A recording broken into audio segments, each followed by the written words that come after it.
Yeah. I'm EST. That's what I am. I know there's a lot of my fan base that are on the other side, so it'd probably be a different time for them.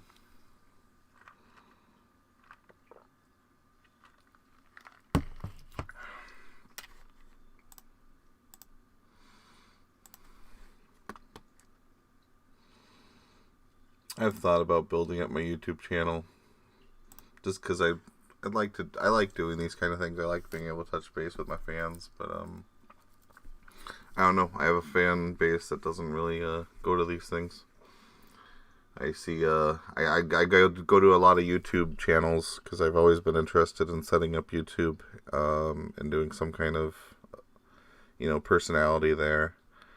And I see a lot of people where they have you know a good following.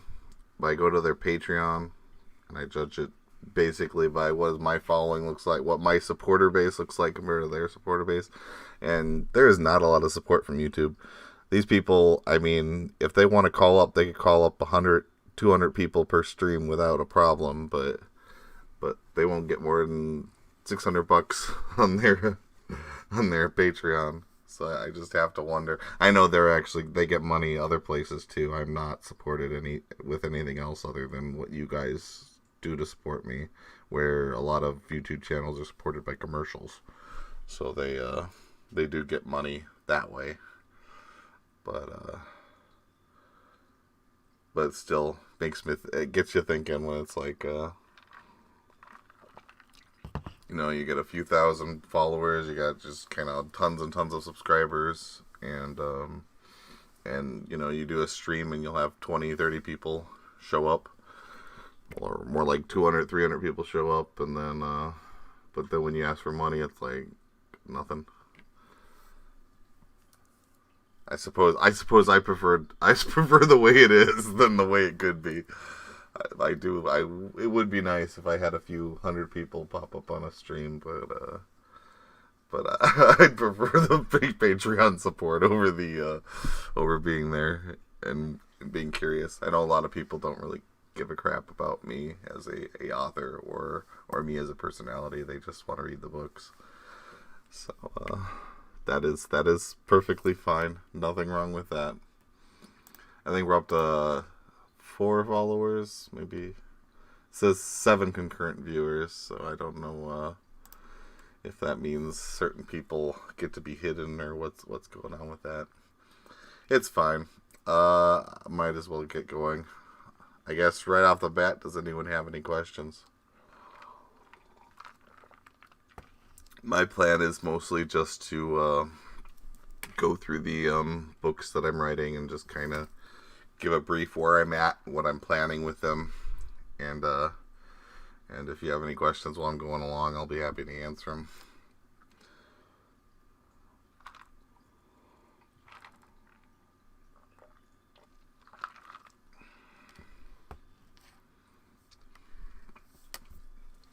But yeah, I've been considering there's a lot of YouTube people who will do readings and stuff. And I showed you guys one where I did it, but it was like yeah, it's exactly the stuff I was trying not to show, but whatever. I was listening to Crit Crab. They basically, all these people do is they'll go in and they'll read a Reddit stories, and they make an entire living out of reading these. There's ones that'll read scary stories. There's ones that'll read these are D&D horror stories. There's ones that'll read. I like listening to the ones where they're kind of choosing beggars. Those are always entertaining. But I've thought about doing that, just kind of lending my voice. I'm not sure if my voice is thematic enough, but I'm sure with practice it'd get better. But I think it would be kind of fun, and it would be a way of me building up kind of a fan base on another avenue to try to attract people to my books. I know there's one guy, what's his name? The Critical Drinker. He's an author, and he writes books, but then he does pop culture stuff. Now, I don't want to get into those political pop culture videos. I know a lot of people who do that. Well, I don't know them personally, but I've seen a lot of people do that, and I'm not really interested. I feel like a lot of those YouTube videos just kind of steal the success of what's popular. So they'll take some subject that's popular and they'll just talk about it. And I prefer creating fresh new content rather than just criticizing content that already exists. But I've considered that too, like a channel where I review isekai novels, because you guys know I have that long ongoing. Well, some of you do. I don't know if all of you do. So I'll just say, this is here. I don't know if you've ever seen this. This is my list of another world web novels. I wrote this in 2016, and I kept adding to it for about a year. And basically, I got to a point where I was constantly reading isekai novels. That was before. This is kind of why my website is an isekai novel website. It's because I was reading them all, and it was very popular, and I really like isekai. That's kind of thing. So anyone complaining my site has too much isekai in it, you gotta understand I'm an isekai author. That's kind of what I'd rather be known for that than being known for incest. I'll tell you that much. So, because I've written quite a few incest books too, but not necessarily because I like incest, but because I was popular at the time, and I thought that if I kept doing that, it would continue to be popular, which is kind of true and kind of false. You end up getting that crowd, and then you can either cater to the crowd you have, or you can do something else, and every time I try to do something else, it's questionable how well I'm succeeding. Anyway, I wrote this entire list. This is like every isekai book I've read. I've read more since then that I just never added. Once in a blue moon, I'll feel like adding one. And I was thinking of doing the equivalent of this, but as a reviewer on YouTube. So just kind of reading out my opinions about every book. Now, in this, I only read 20 chapters, and there were some books that I just could not read longer. And once again, I say web novels, not light novels. I've never read the light novels. If it's not free, if I can't get it and read it for free without, committing any obvious crimes, then yeah, I don't consider it to be something I would review. It's got to be something you can find. So a lot of these are actually old because they were bought up and the web novel was dragged down, so you can't get the web novel anymore. They were once a free web novel, but now they're not anymore because the story got too popular. Anyway, if you didn't know this list was here, it is longer than most of the books I've written. It's about 80,000 words, and it's basically my opinion on just about any. So you can use your search, type it in. I actually wrote this because I would often I was looking for more and more books, and I would go to web novels or web updates or whatever it's called. And when I got there, they would give you a summary, and it would explain nothing.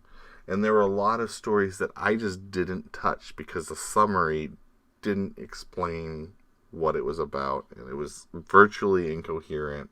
And yeah, you have the tags, but half the time the tags are misleading or flat out wrong. Other times you'll just be kind of hoping that even though it's not tagged that way, that it is that thing. And it just became very difficult to make decisions based on the summaries they give you. This is especially true for the Zenzias, the books that are the Chinese web novels, because some of them are so freaking generic. It's like, in the land of martial law, only the strongest survive, and then you get nothing. It's like, okay, yeah, that's every Zenzia that's ever been written. I have no clue what this is going to be about, what I can see in it. So I started writing these because I felt they were a little bit more in depth, and they gave people what they wanted out of whether they wanted to start a book or not. And some books I hate, and I've written a top 10 list of the ones I hate, and for the most part, I still agree with the ones I don't like. And I've honestly gotten very much into the point of rewriting the stories I didn't like. So a lot of the stories I'm writing now are exactly because there's a story I didn't like, but I liked the concept, and I really wanted to see that concept developed, and the author just took it in a direction I wasn't happy with. My Dungeon Life is one of those novels. Most of you probably know, but Slave Labyrinth, Slaves in the Labyrinth, or whatever. There's like 5 different names for it. I did not like that novel. I read 300-400 chapters of that novel, and it turned around and just was such a crappy story that just kept dragging you along, and I just hated it. And so I sought to do something similar, kind of a slice of life story, but the one that continually engaged you and actually developed the characters, and actually it was supposed to... Admittedly, My Dungeon Life has not developed the way that I originally planned it to develop. It was really supposed to just be a slice of life, going down the dungeon slowly, and I've put it into some pretty interesting or strange arcs, so it's a lot more complicated than it was originally supposed to be. The original volume, I think, has the most clear that was what it was supposed to be, because it's supposed to be just, we went to this level, we killed this person, we collected money, we went back to our mansion, we ate, we had sex, then we went back in the dungeon, we did this. It was supposed to be a better version of that formula with a little bit more interest and a little bit, and it kind of turned into what it is, with these very complex stories, but it's kind of got that still root where it's a continually very slow moving story. I mean, it is like Zenzia's. I took a lot of influence from that, where they are at this point in the story is a very small, like, part of the whole. Like, everything that's happened so far is an aberration. And I actually do have a map. I don't know if you guys have ever seen my map. I had a cheaper map. No one saw that. Don't look at that. But I don't think there's anything there that gave me away. Anyone want to go back there and pause? Yeah, that's the problem with streaming. Everything you get gets shown. Let me bring up that picture, because I don't think I've ever shown it. Because what happened is I ordered this picture, and I didn't really know where I wanted everything to be. And it was my desire that they develop this map to be in a way where I could add things to it. And ultimately, he gave me all the stuff I needed to do that. But the way he built the map, it was kind of too complicated for me to update it easily. And so I never really updated it. But here is the map of the country. I'm not sure if anyone's seen this before. So what we're talking about, right? The capital is right here. Chalm is like right about here. So the issue going on with the West is actually happening right here. This is where they're currently at. While Alarith and the issues... Oh, you can't see my... I made the mouse go away, so you guys can't see the mouse. So you don't have any idea where I'm pointing at. Oop. Is there a way to do this better? Anyway, I suddenly regret everything. I don't remember how I made the mouse go away. Here, capture cursor. That should do it. Do you see my cursor now? Is it here? I don't see my cursor now. I did before, but now it doesn't. Was I wrong? Was it capturing my cursor before? And now it isn't? Oh gosh. I'm messing everything up, guys. Alright. I think you guys can see my mouse. So I'm going to assume you guys can see my mouse. So yeah, this is Aberystwyth. That's the capital. This area up here is where they went for the beach stuff. The tower, Calypso Tower's around here. This is Kingsport or Aberystwyth, or I forget what it was called. Alarith was right here, with Widow's Dungeon being right there. This is the wilderness area that he claims. This is kind of a little big. I would probably cut it shorter. But yeah, this is kind of where the bandits are screwing around, and he would basically have that territory. I think this is a little big, but like for the wilderness and everything, but it's kind of hard. But you can see this is as far as he's gone. He's been over here just a little bit, and you have this entire, entire continent. I mean, this is how much bigger Imperial Cloud Meadow is. It's almost the size of the 5 continents, so these are the 5 continents. The Tearful Isles haven't even really been mentioned. I don't think they've been mentioned once yet. And then you got the Demon Lands up here, which go for a fair amount of distance. And then that's the valley up there. You can't even see it. It's like, and then you got another continent on top of this one. And then, of course, you already see that he can cross dimensions. So there's going to be eventually a time where he's going to other dimensions.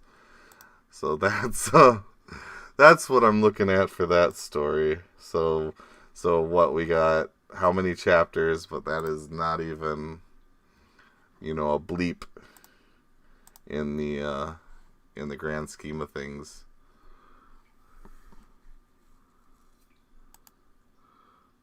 What is Weth with the snow? That's Shigaskar right here.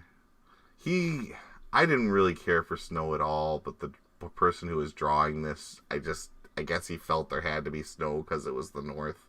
The Demon Lands aren't supposed to be cold. So once again, it's just like there's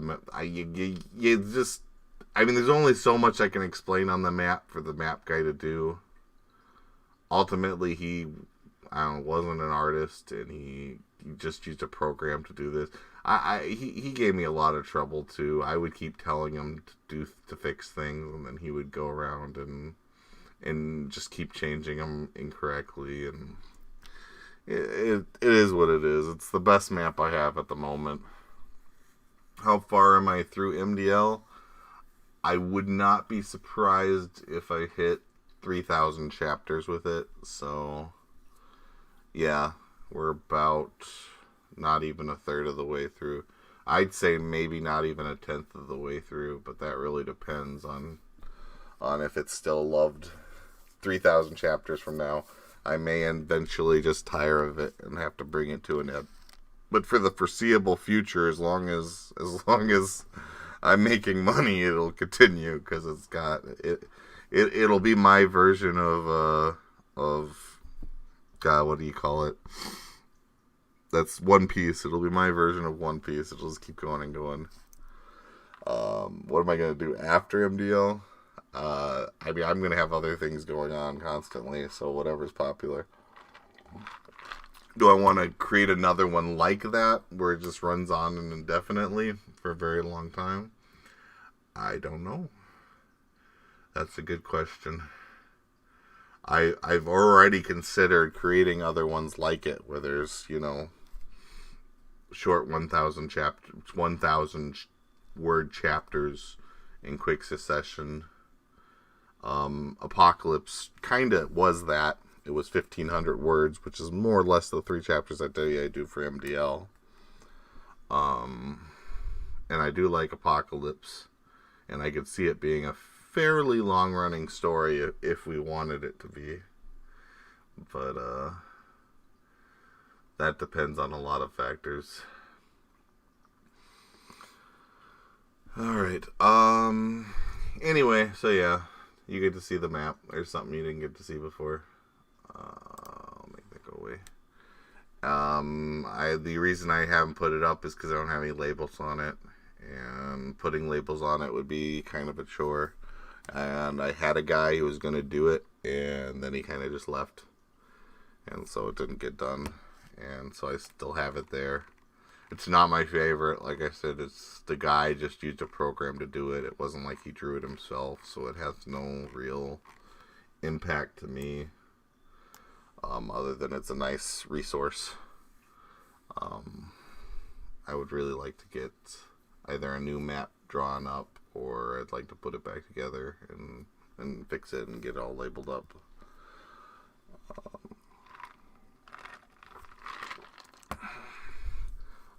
As far as, I don't know if I should give you any spoilers about MDL. That's something else. But answering about what's going to happen with him and his split personality, I can say there's going to be no self-cest at all. It ain't happening. Anyone who was expecting that or thinking that, it ain't going to happen. Nope. I might make a joke about it, but I am not going to have it. Just ain't going to happen.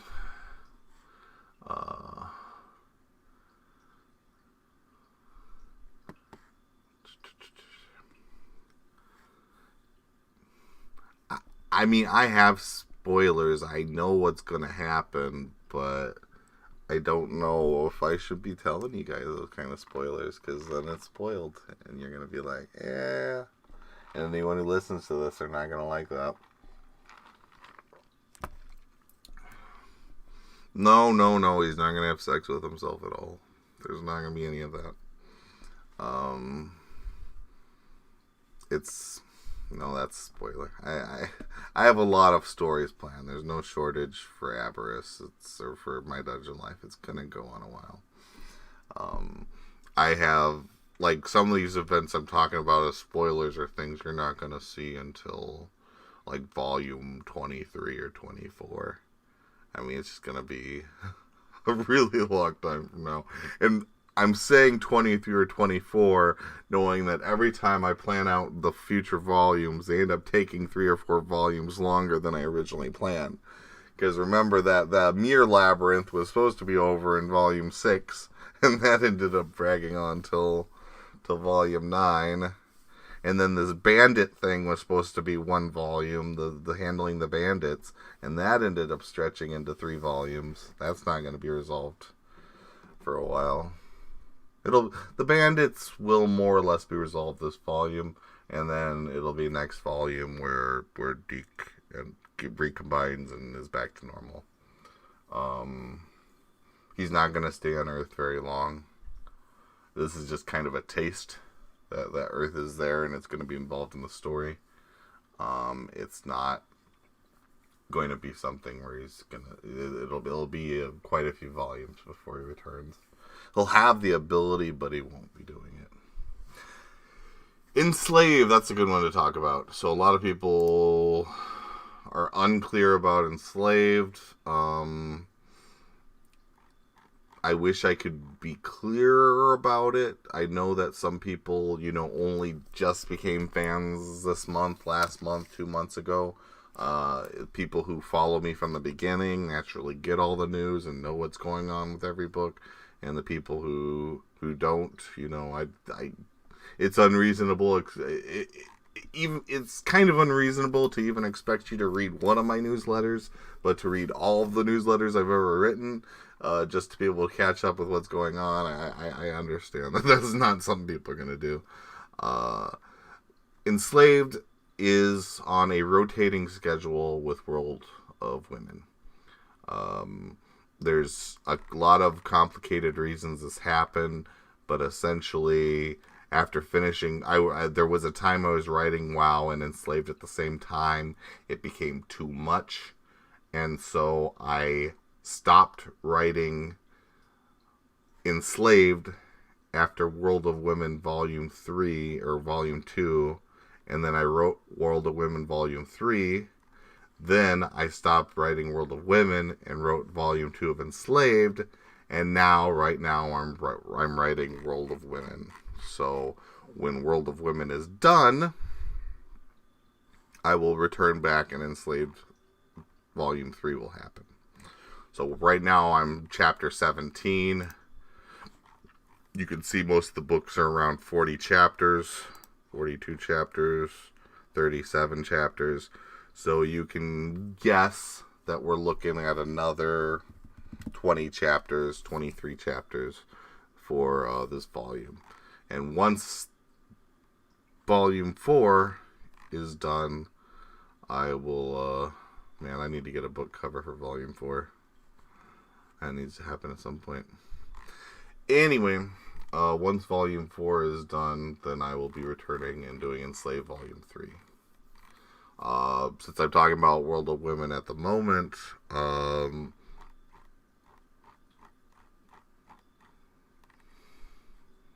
got about another 20 chapters in this. There will be one last volume. I will make this 5 volumes. This will more or less pick, kind of his last youthful years. And volume 5 will pick up about 15 years later. All of his kids are going to be teenagers, and then it'll just be it'll probably be a return to the roots thing, and it'll kind of just give you some closure. I don't have a full story kind of thought out. It might end up resolving the plot lines brought up in volume 3. And maybe, depending on how much I'm able to wrap up in volume 4. But, it will be a conclusion to World of Women. It was a rocky story from the get-go all the way through. But I guess it will be a conclusion. It was, I don't know. It's the story that got me writing. I suppose it deserves the honor of being finished, but it's definitely been an extremely rocky story too, with a lot of issues of various kinds. But I'm probably gonna finish volume 4 up. Definitely, it'll be resolving the serial killer arc, and it might resolve up some of the demon arc, and then volume 5 will kind of be him as an adult finally, and it'll be more mature and also kind of the same old Clyburn. There's a lot of people who just, they went off and they hate Clyburn because he's such an idiot, he doesn't do everything I would do, and it's just like, he's 2 guys to get together. He should have 40 years of experience. How could he be such an idiot? And I'm like, he's got a guy who, killed himself by drinking himself to death because he was cucked by his wife. So he was like a middle management businessman who basically drunk himself to death. And then he was a 12-year-old who was so, coddled by his mother that he had basically never been out of his home.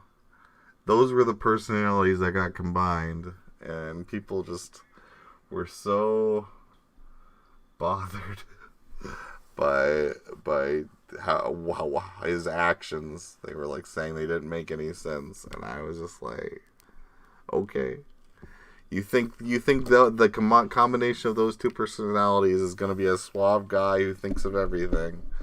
Okay, if you say so. I get a lot of comments about how beta or stupid all my, especially on Royal Road and Scribble Hub. As much as I need to put out on those channels to get new readers coming in, I get slammed a lot from critiquers who are very opinionated. And they think a lot of my characters are pure betas. I actually, I've written a few alpha characters. There's the Last Dread Pirate, and Guy on a Spaceship, and Enslaved. All 3 of those are very alpha men. Admittedly, I play jokes on them being alpha men. Except for Enslaved, I mostly let him be always right, and I tend to find that a little bit boring. Yeah, so anyone who hasn't been with me from the beginning, because if you were there when I was first writing WoW, when I was writing Volume 1 and Volume 2, you probably know this already, but yeah, there was this time where just a lot of people would rage up and they would hate everything I wrote in World of Women. And at the end of Volume 1, they were all pissed. End of Volume 2, they were all pissed.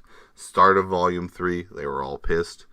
And I just had so many rage, events that it got me very depressed about writing World of Women.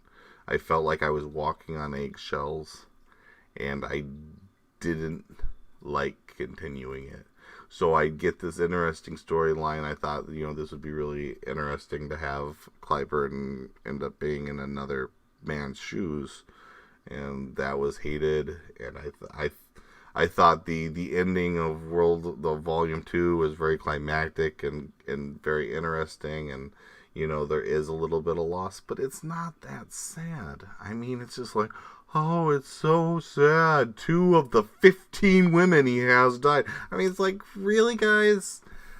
You can't be just happy with it ended. He had his family together. He had a lot of women he cared about. And the 2 who died were the least relevant in the story. I mean, Ashton was, meaningful, but at the same time, she had her own problems and, was a guy originally. And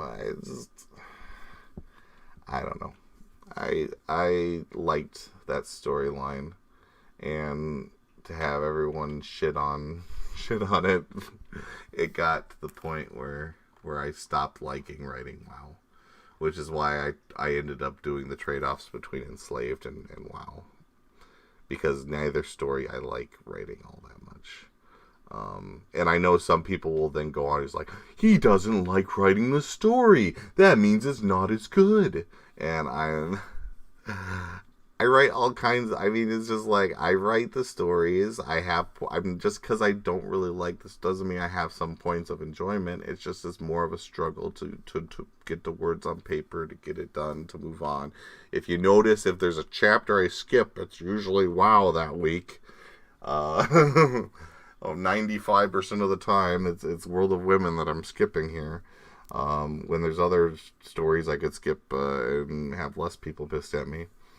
But the reason because it is just because it put a bad taste in my mouth, having so many people constantly not like the story or complain about things I did in it, or go on these tiniest violin rants about how depressing the story is, even though it's not that depressing of a story.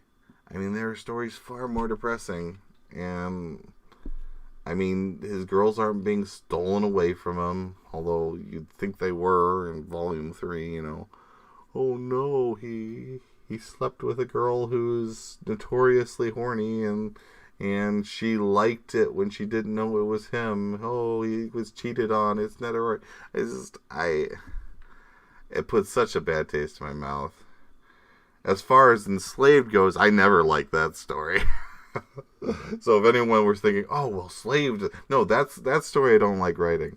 I find the protagonist extremely boring because he's always right. Everything always goes his way. And keeping that interesting is just not and logical. I can keep it if I can keep it interesting, but keeping it logical, that's the step, without having to go to absurd lengths in order to make surprises that aren't the MC's fault. And that's what I get in a lot of trouble with. You'll have I have my MCs be kind of, they might make emotional choices, they might get angry, they might do stupid decisions. They might have things they can't help, and that really pisses the people off because they think they should just bullhead their way through all these adventures, and everything should always go their way. So if anything doesn't go their way, it should just be because the bad guy is just so freaking great that he's thought of everything, and the the hero should also be so freaking great he's thought of everything. So it's just a clash of two geniuses, and I just don't like writing it when it's that way. I like putting a little emotion and reason into how things progress. So, I mean, I'm not saying I hate Enslaved, and I'm not saying that I absolutely hate World of Women, but they are stories I struggle to write, and that's why I swap between them, because both of them are stories that have kind of, I don't know, I probably ranted a little more than I should have there, but yeah, that's my position on those two novels. And it doesn't mean they're not good novels. Most people think Enslaved is their favorite novel. And I'm happy to write it, and I think it's a fun novel, and I was really happy with how Volume 2 ended up coming full circle. I was a little worried in the middle there that I wouldn't be able to bring everything together, but I think I brought it together pretty good. Volume 3 of World of Women, that one I was pretty happy with how I concluded everything as well. Both those stories were a little touch and go in the middle, where I wasn't sure if I'd be able to pull everything together in a way that felt logical.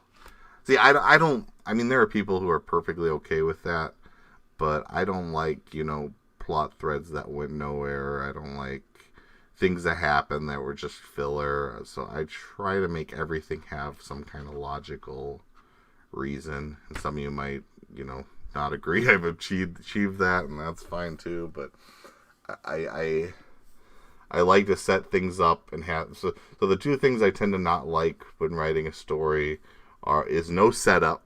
In other words, introducing something and just resolving and having it resolve like that because that thing existed. And I do that a bit with my dungeon life, and it irks me every time I have to do it. And that's with the abilities, because I don't put all the abilities on page right away. Sometimes I'll just say, oh yeah, he had this ability, even though I've never mentioned it before now. And part of the reason I do that is because if the more abilities I add, the more you guys are going to be like, well, he could have done this and this, he could have done this and this, and then you're going to be constantly calling Deke an idiot for not using every skill. Even though he doesn't have the ability to look at his skills easily. I mean, this one of the things about Deke is that he gets that alarm and he sees the thing and he has a skill checker ability, but I mean, you see how complicated his sheet of skills is. I mean, when he's doing it, I actually have the MDL skill sheet up here. I'm not going to bring it up for you guys, but I mean, he's got so many jobs and so many skills. There's no way he could follow all that stuff. There's barely I can follow all that stuff and know it and think about it all. So it's just like some skills he's proficient in, and some skills he's never thought about and never used. And he's always gaining new skills whenever he levels. So yeah, Deke is. I mean, the skills in Deke's case, the skills are a bit overwhelming. Both actually for me as an author and probably for him as something in it. I'm keeping it the way it is, but he has so many jobs now, and he's got so many skills he's unlocked, and there's a redundancy with skills too, and keeping that sorted out has been a nightmare. But yeah, most people don't give me too much crap about it, so I'm fine. But if they gave me as much crap about it as they gave me over swapping genders and Moth, because when I write Man of the House, I'll imagine the girl is the guy or the guy is the girl to be able to write the scene, in the intricate way where, one character subtly acting. And as a result of that, sometimes I'll use his instead of hers or hers instead of his. And my early access hasn't gone through an editor yet, but I'll still get, someone marking off 15. Oh, you did it here, and you did it there, and you did it the next spot. And I'm just like, sorry, but it's gonna happen.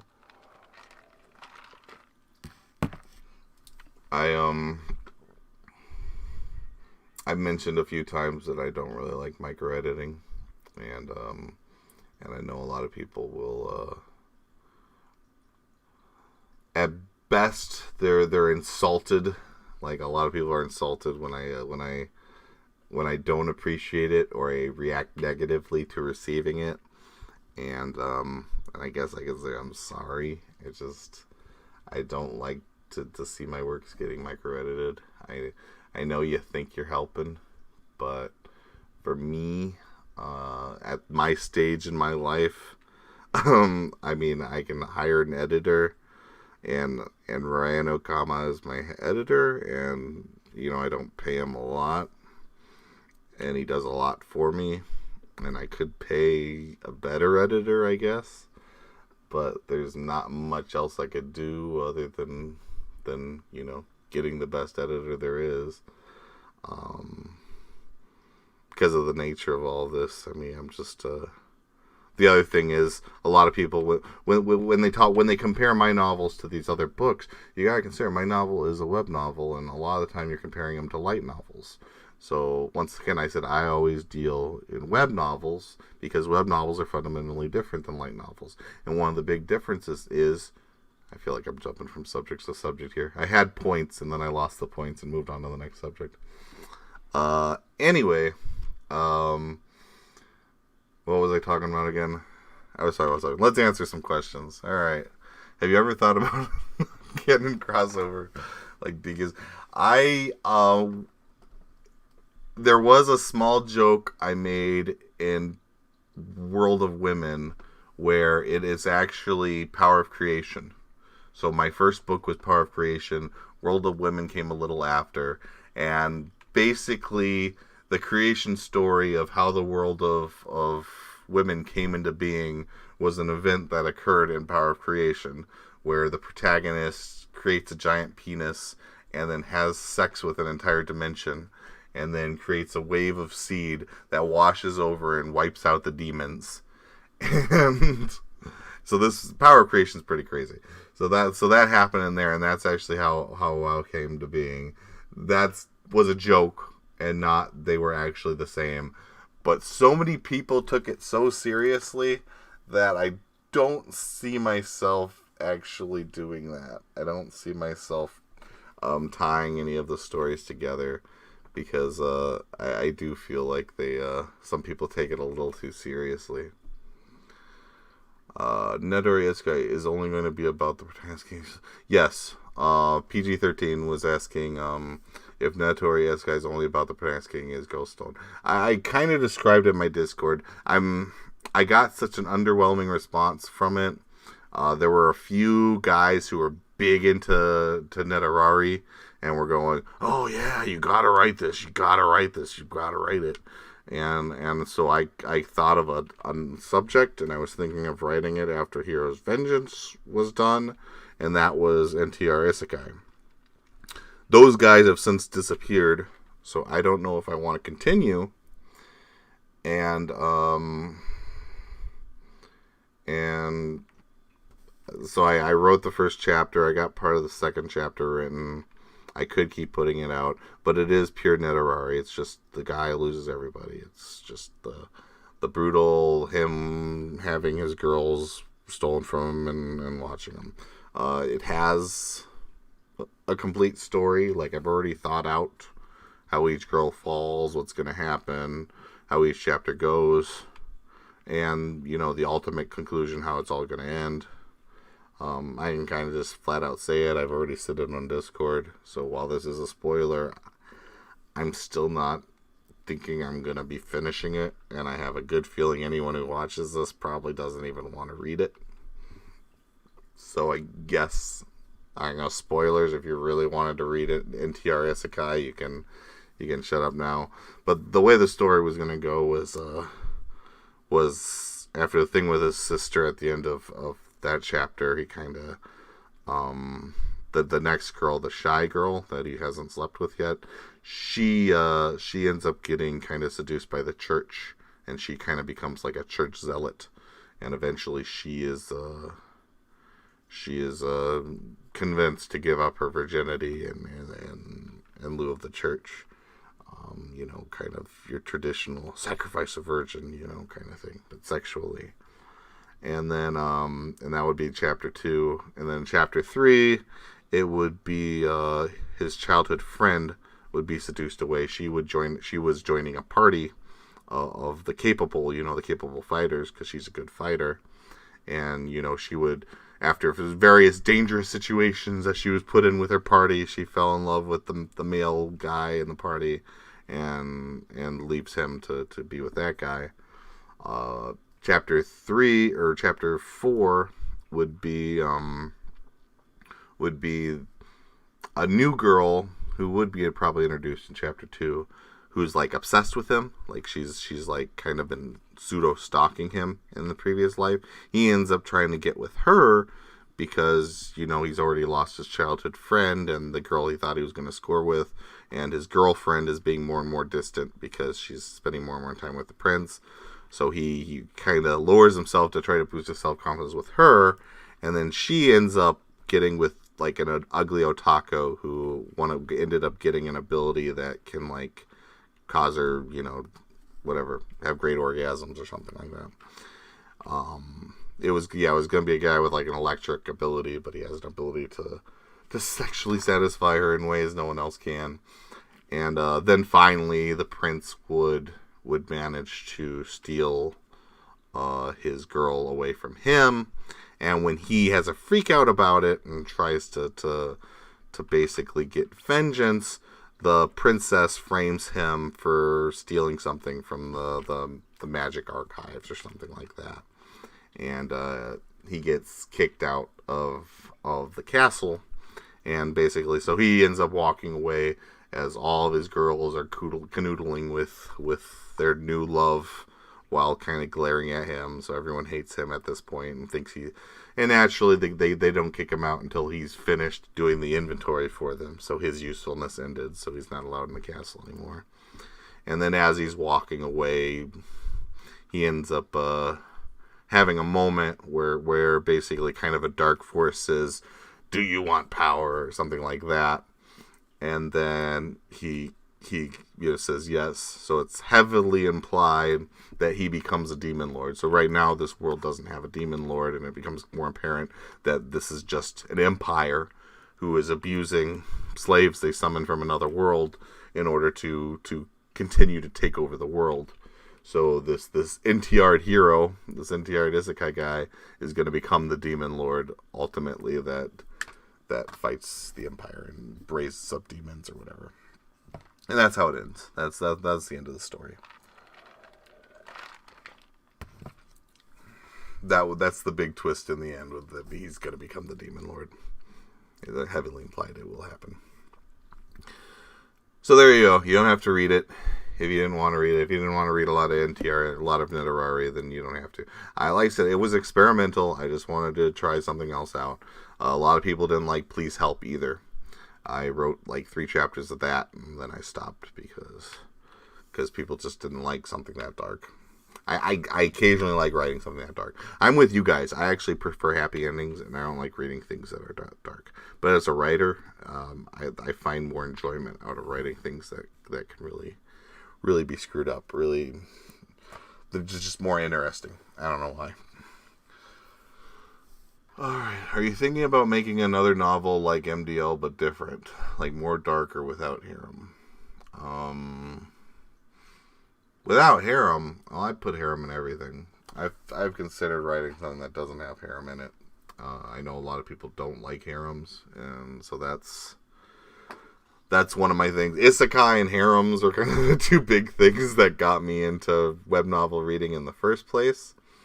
So I don't know. If you mean, I guess it depends what you mean by what do you like it.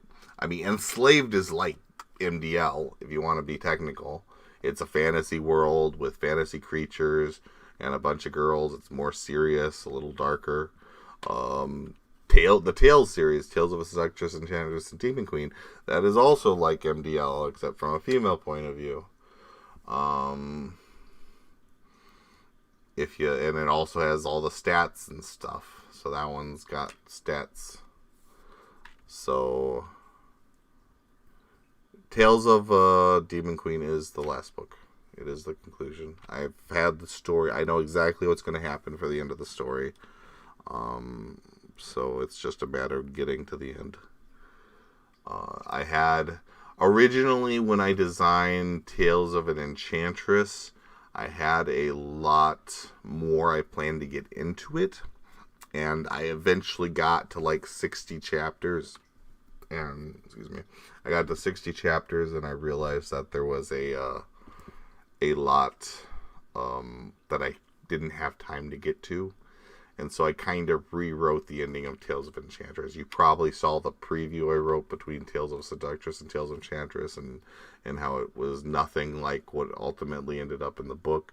And the reason that's the case is because those parts I couldn't get to yet.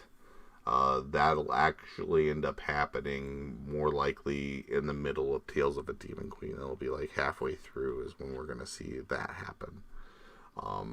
In the end, it just...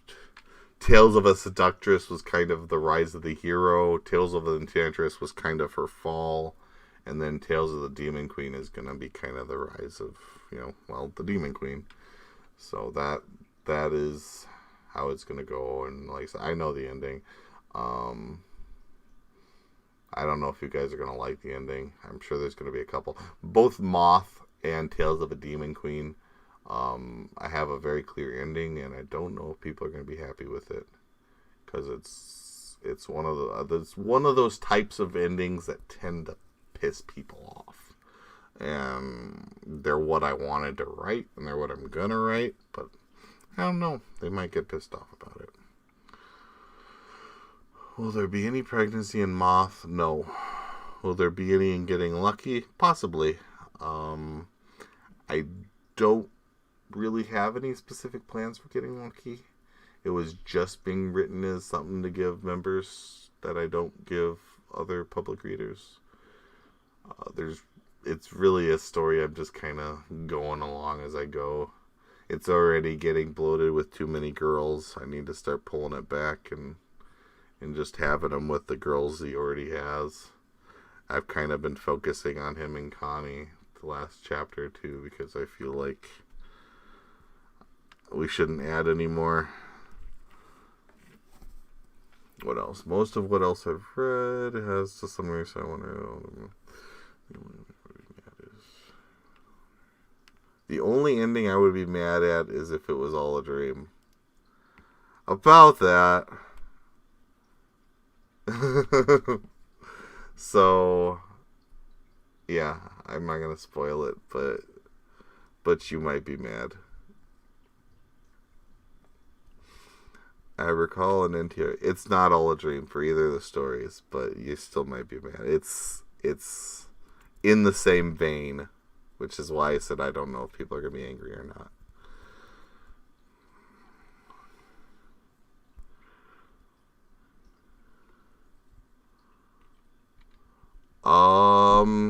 I made a mistake, and I realized this I actually just realized this last night.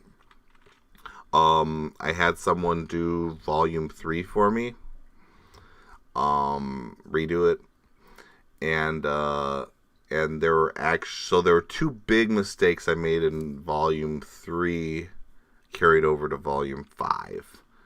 Things I literally just forgot existed. One thing is Mom's backstory. I totally forgot that she had explained how much of her backstory she had explained in volume 3.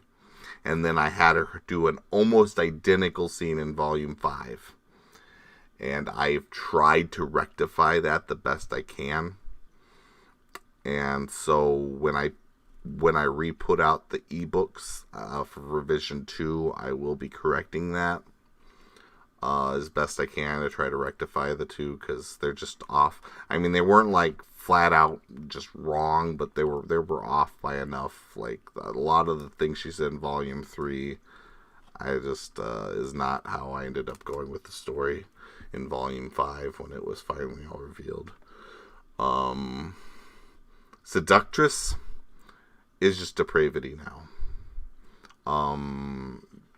He wrote it as a typo. It was just that one chapter, and I changed the names.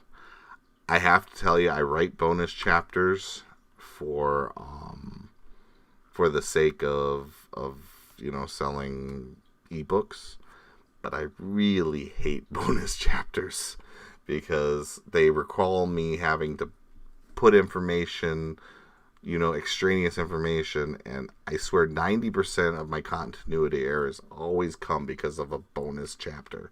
I'll say one sentence, one thing that just I forgot I wrote it in the bonus chapter, and then I'll be on to the next story and I'll refute it, and it'll end up being wrong, and it drives me crazy. And I'm sorry about it.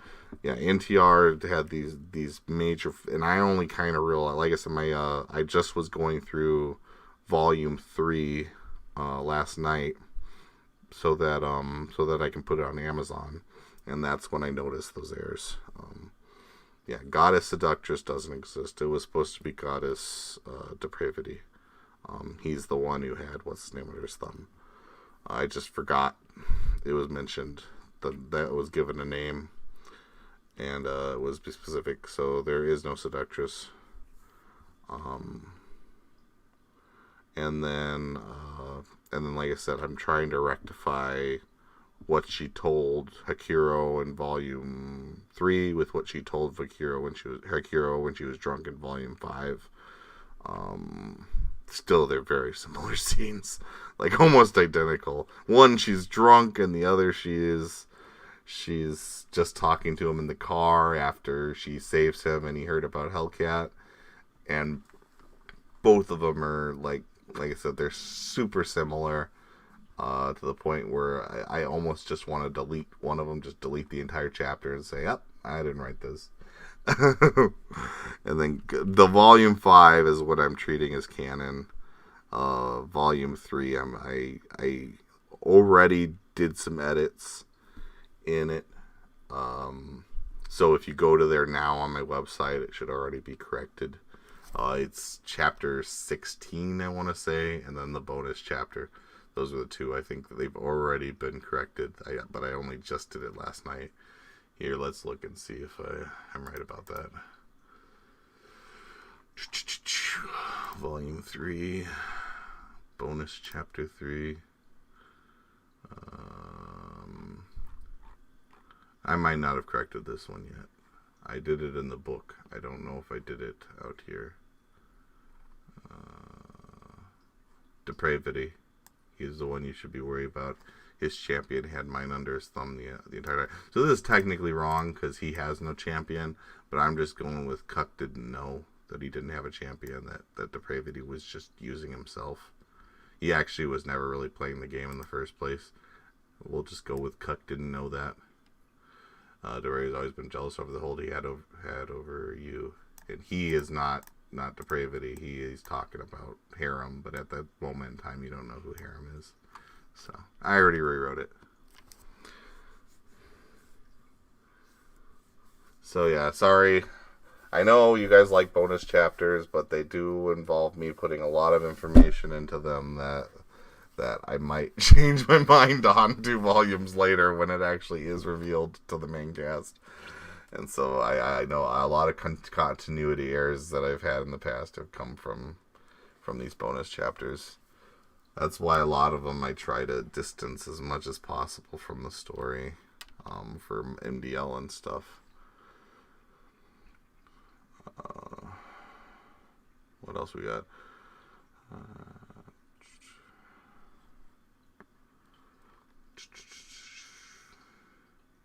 Anyway, NTR Crush is almost done. If you read it, you kind of know what direction it's going right now. It looks like I gotta update that. I didn't do that. This is how I update, by the way. See, I have to update everything. And, so when I say add a chapter,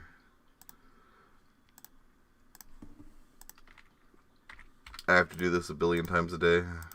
Not 1 billion, but every night. Yeah. Put that up there. Do that.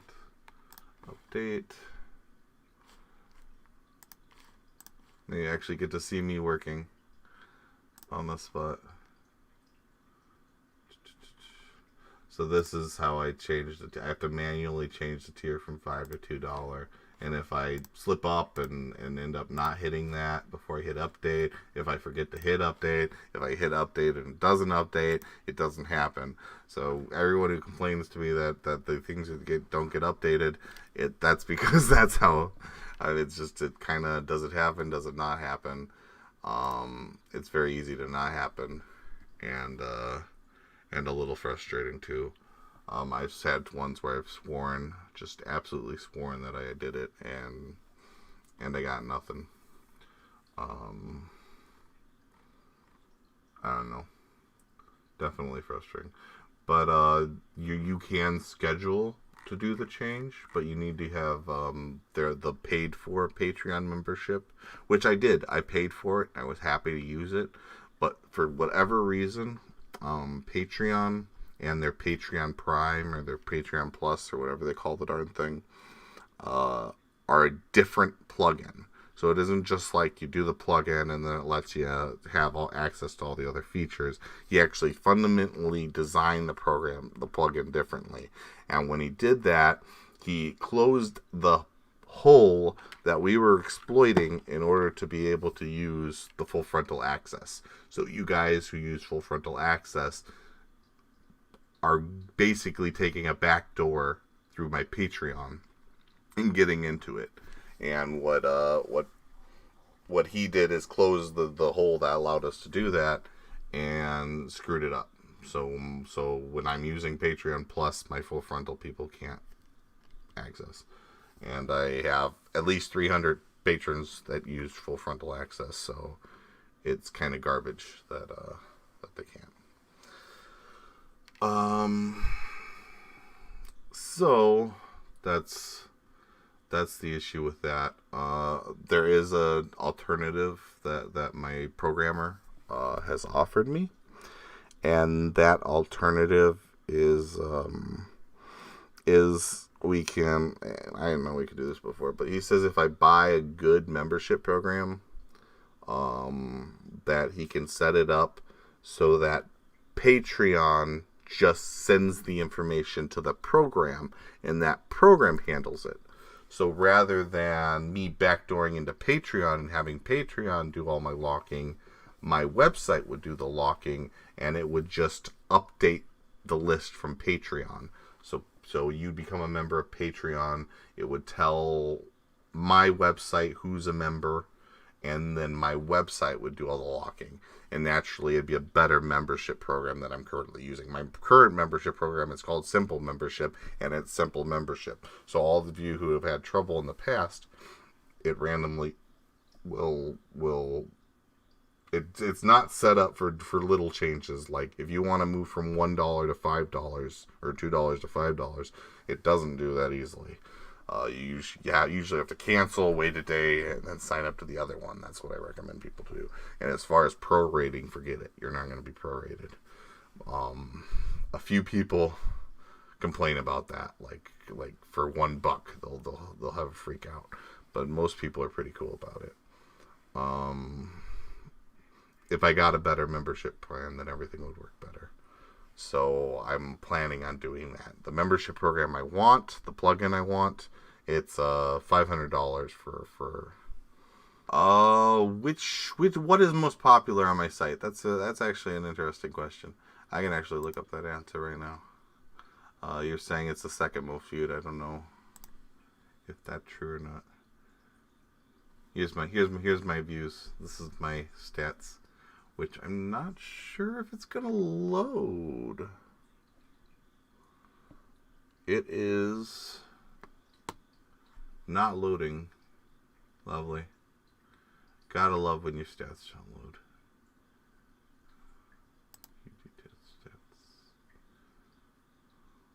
There we go.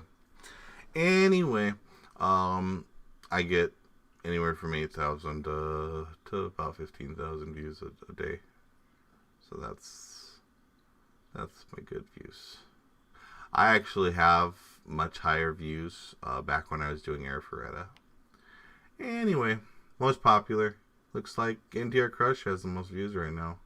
It's even more popular than My Dungeon Life, at least for today. I guess it makes sense because last night, Friday night, is when the new chapter came out. But there was a new chapter for My Dungeon Life too. I don't know. Man of the House is pretty high too. World of Women. They're all pretty high. I'd say Man of the House is probably the most viewed right now. Just because the individual chapters have more views on them. I don't know. That's my logic to it. And as you can see here, most people come from Machine Sliced Bread. A few come from Scribble Hub. Less come from Royal Road. So I don't attract very many views from Royal Road. It's just the way it is. Other posts. So yeah, all the stories I'm writing right now seem to be doing pretty popular. Oh, I got a good amount of people watching Isekai no... Isekai no... This actually worries me, because I don't update this link. I better update this link if that many people are viewing at it. This just leads me to a list right here. Oh, it doesn't look that bad. I thought it looked uglier than this.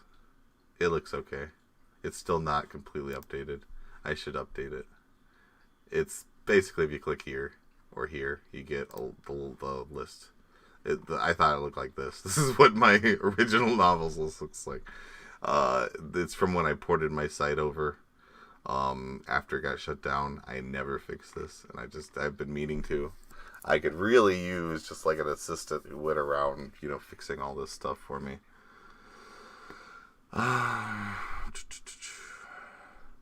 How is making money in the Apocalypse going on those other sites? Good question. I heard that on Royal Road it hit the top. It hit one of their top 30 lists or something, but I don't really see where these come from. Ooh, I just got a review. Trash. There you go. Badly written. An improvement over story similar to Mansion in Apocalypse. 2.5 stars. Basic concept, lol, incest, 3.5 stars. Yeah, you gotta love my reviewers. Incest, sexist, rubbish, not worth reading, don't waste your time. Made for perverts by perverts. Well, I agree with that one. So he's at least got that going on. Just check out Summon Imp instead. I wouldn't be surprised if you did the look and this guy was the one who wrote Summon Imp. But, yeah, you never know. Is it 25th on trending? Yeah.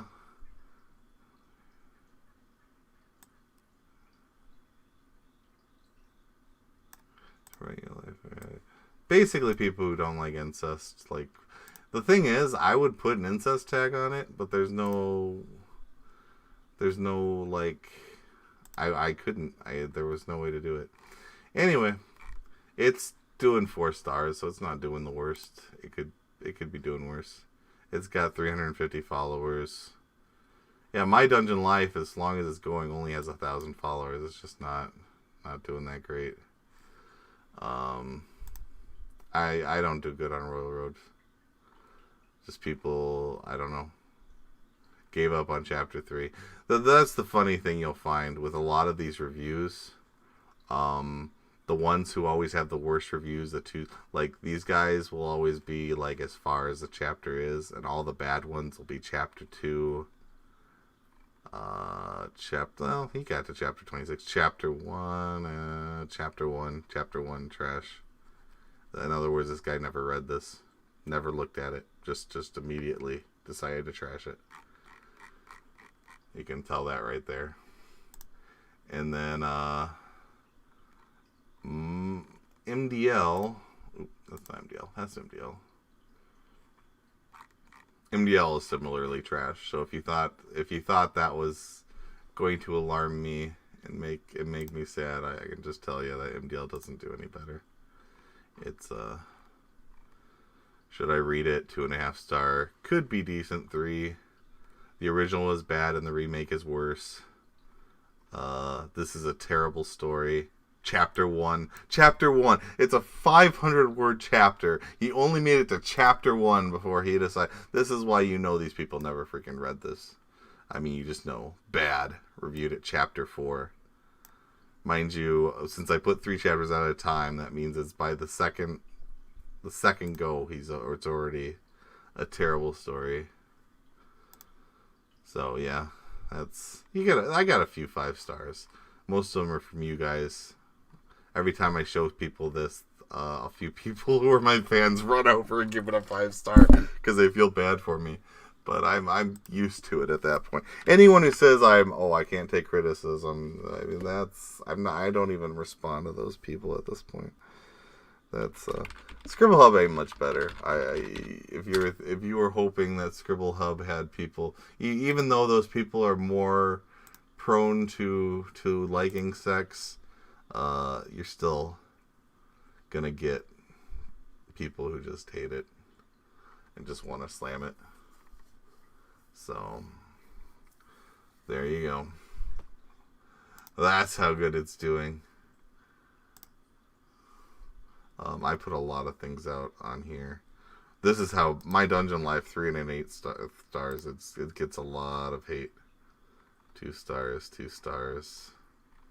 Actually, it's pretty much 5 stars from there. Yeah, that's not bad. It did for a while. Just was only the 2 stars, but I guess enough people mentioned it. Probably only read a Chapter 1, of course.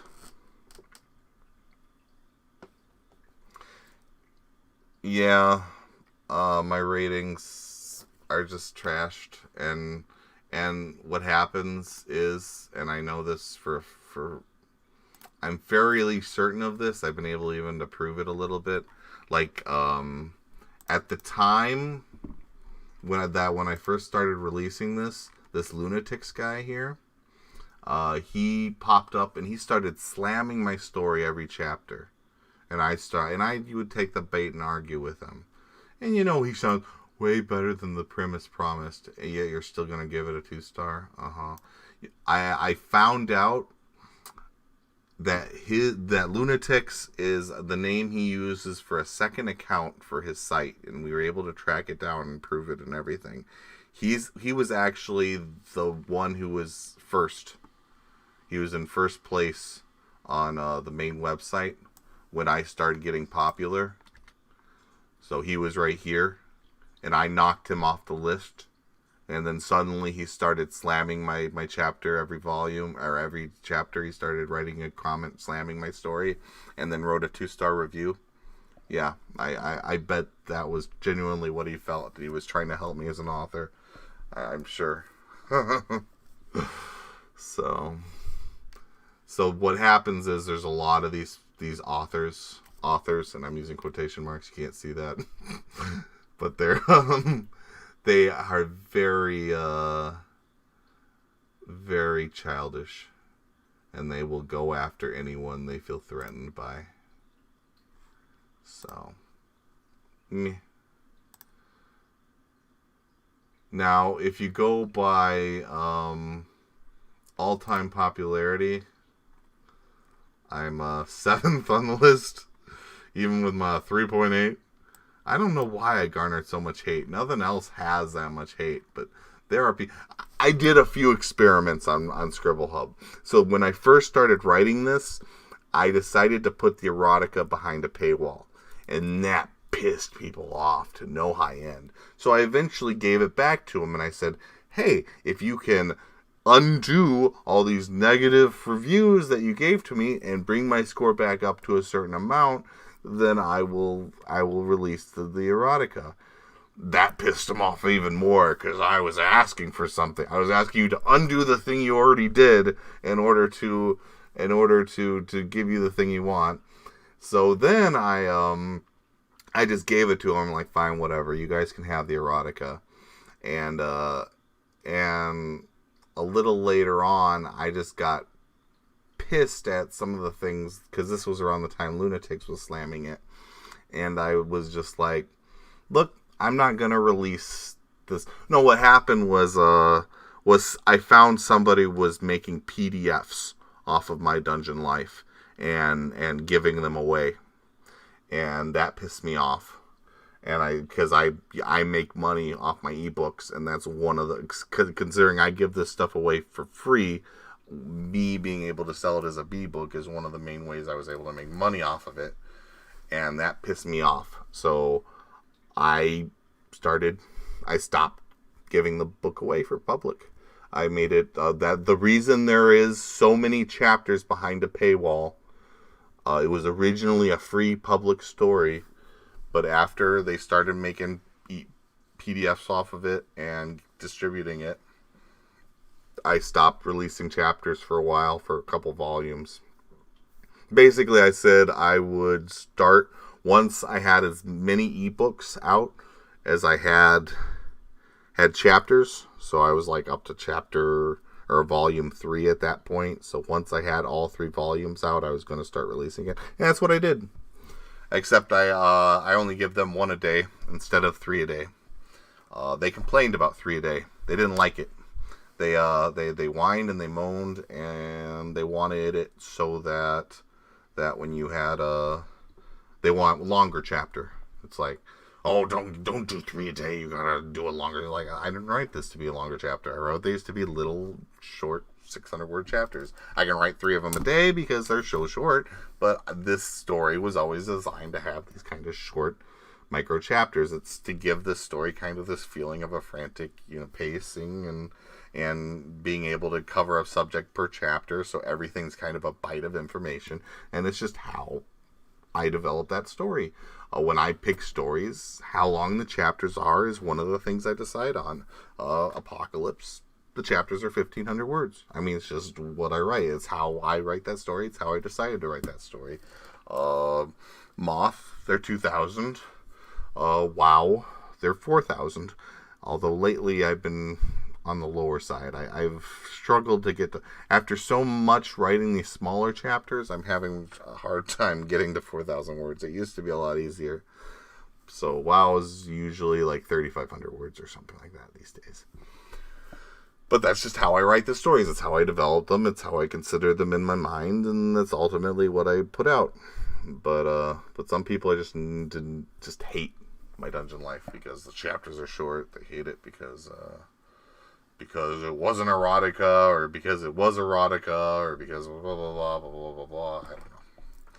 So, I guess, long story short, that's why it has a number 7 on popularity, while still simultaneously being the lowest scored story there. For some reason people hate it. Shrug. And by favorites, I don't know. Is it anyone's favorite? Number 11. It's still, yeah, a lot of my stories do okay, but they are never on the daily anymore. None of them. Oh, it's number 8. Wait, if it's on daily, is it, but not weekly? Because I haven't seen it in the top. How can it be on the daily most popular, but not on the weekly? How does that work? How is it so low on the list for weekly?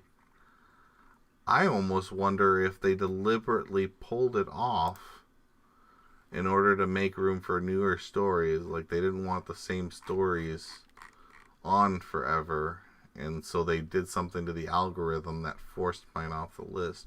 I don't know. I have no clue. That is weird.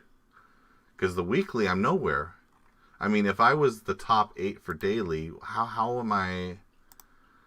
If I'm the top 8 for daily... And monthly, I'm top 14, and all time, I'm top 11. Then why am I nowhere in weekly? Like, how does that work? I'm not seeing this by accident. I mean, am I missing my story there?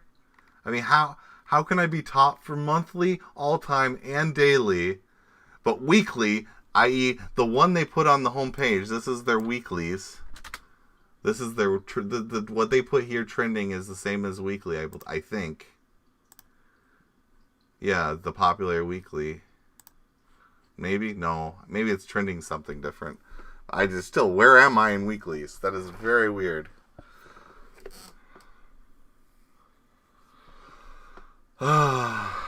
Anyway, that was interesting. I only just noticed that. That's why I was making a deal of it. I'm not that. I don't care. It's fine. I'm fine. I'm doing well. You guys, my fans, have been extremely supportive, and I do really appreciate everything everyone's done. I know I rant a lot, but I have fun. I enjoy ranting. So that's part of the reason I do it. I even appreciate people who micro edit. I don't want to see your micro edits. You can put them in Discord. You can put them under report corrections. I do not see them in report corrections because I do not have report corrections like notify me. I leave that entirely 100% to Ryan Akama. But I appreciate everyone who's ever left anything that helps correct and improve the writing. Especially plot holes. I really don't like plot holes. I am less enthused if you want to correct a period or you want to correct a she or a he. But if you find like something that conflicts with something else, like I would have really appreciated if someone, pointed out in volume 5 that it completely conflicts the story from volume 3 for NDR Crush. That would have been nice. But no one said anything, and hopefully that just means no one noticed. Because yeah, there was quite a bit of contradiction between those two stories. You could say one of those stories she was drunk, and the other story maybe she was lying in one of them. But oh well. NTR Crush is gonna end at volume 6. WoW is gonna end in about 20 chapters. It's gonna have one more volume. Before I do that final volume, there will be Enslaved Volume 3. So you'll get to do that one. Sex Trafficking for Dummies. I only do this between NTR Crush volumes. It was always just done as a... Basically, whenever I finish a volume, a lot of people would take off. This is probably not as big of a deal now, but 6 months ago, whenever I finish a volume, you always feel like this was an accomplishment. You want to be rewarded for this. I finished something, but in practice, what happens is all the Patreons leave because the story's done and they don't want it anymore. And it's like, well, you're not releasing anything. Why would I continue to follow you? So what happened was I'd feel pressured to keep releasing. And that's kind of part of what happened. So I was talking about World of Women and how people kind of burned me out of it. Part of the reason World of Women I got so burned out was because I kept writing. So I wrote World of Women Volume 1 really quickly. And then almost without a break, I went on to Volume 2. Because people started dropping me and I lost like $400 or $500. And at the time, that was basically put me from being able to afford my bills to being able to not afford my bills. And so I jumped into Volume 2. And then it happened again at the end of Volume 2. So I jumped into Volume 3. And about the midpoint of Volume 3 was when I started making enough money that even if there was a drop, it wasn't going to hurt me. So, but I ended up writing all 3 of these volumes basically back to back without a single break. And so part of the reason the story has the issues it does is because I wasn't allowed to take any breaks and think about the story and structure a new story and come up with anything else. That has not been the case with Volume 4. But at this point, World of Women is... it is what it is. So people are either going to stick with it to the end or they've already abandoned it in 2 or 3. So, whatever.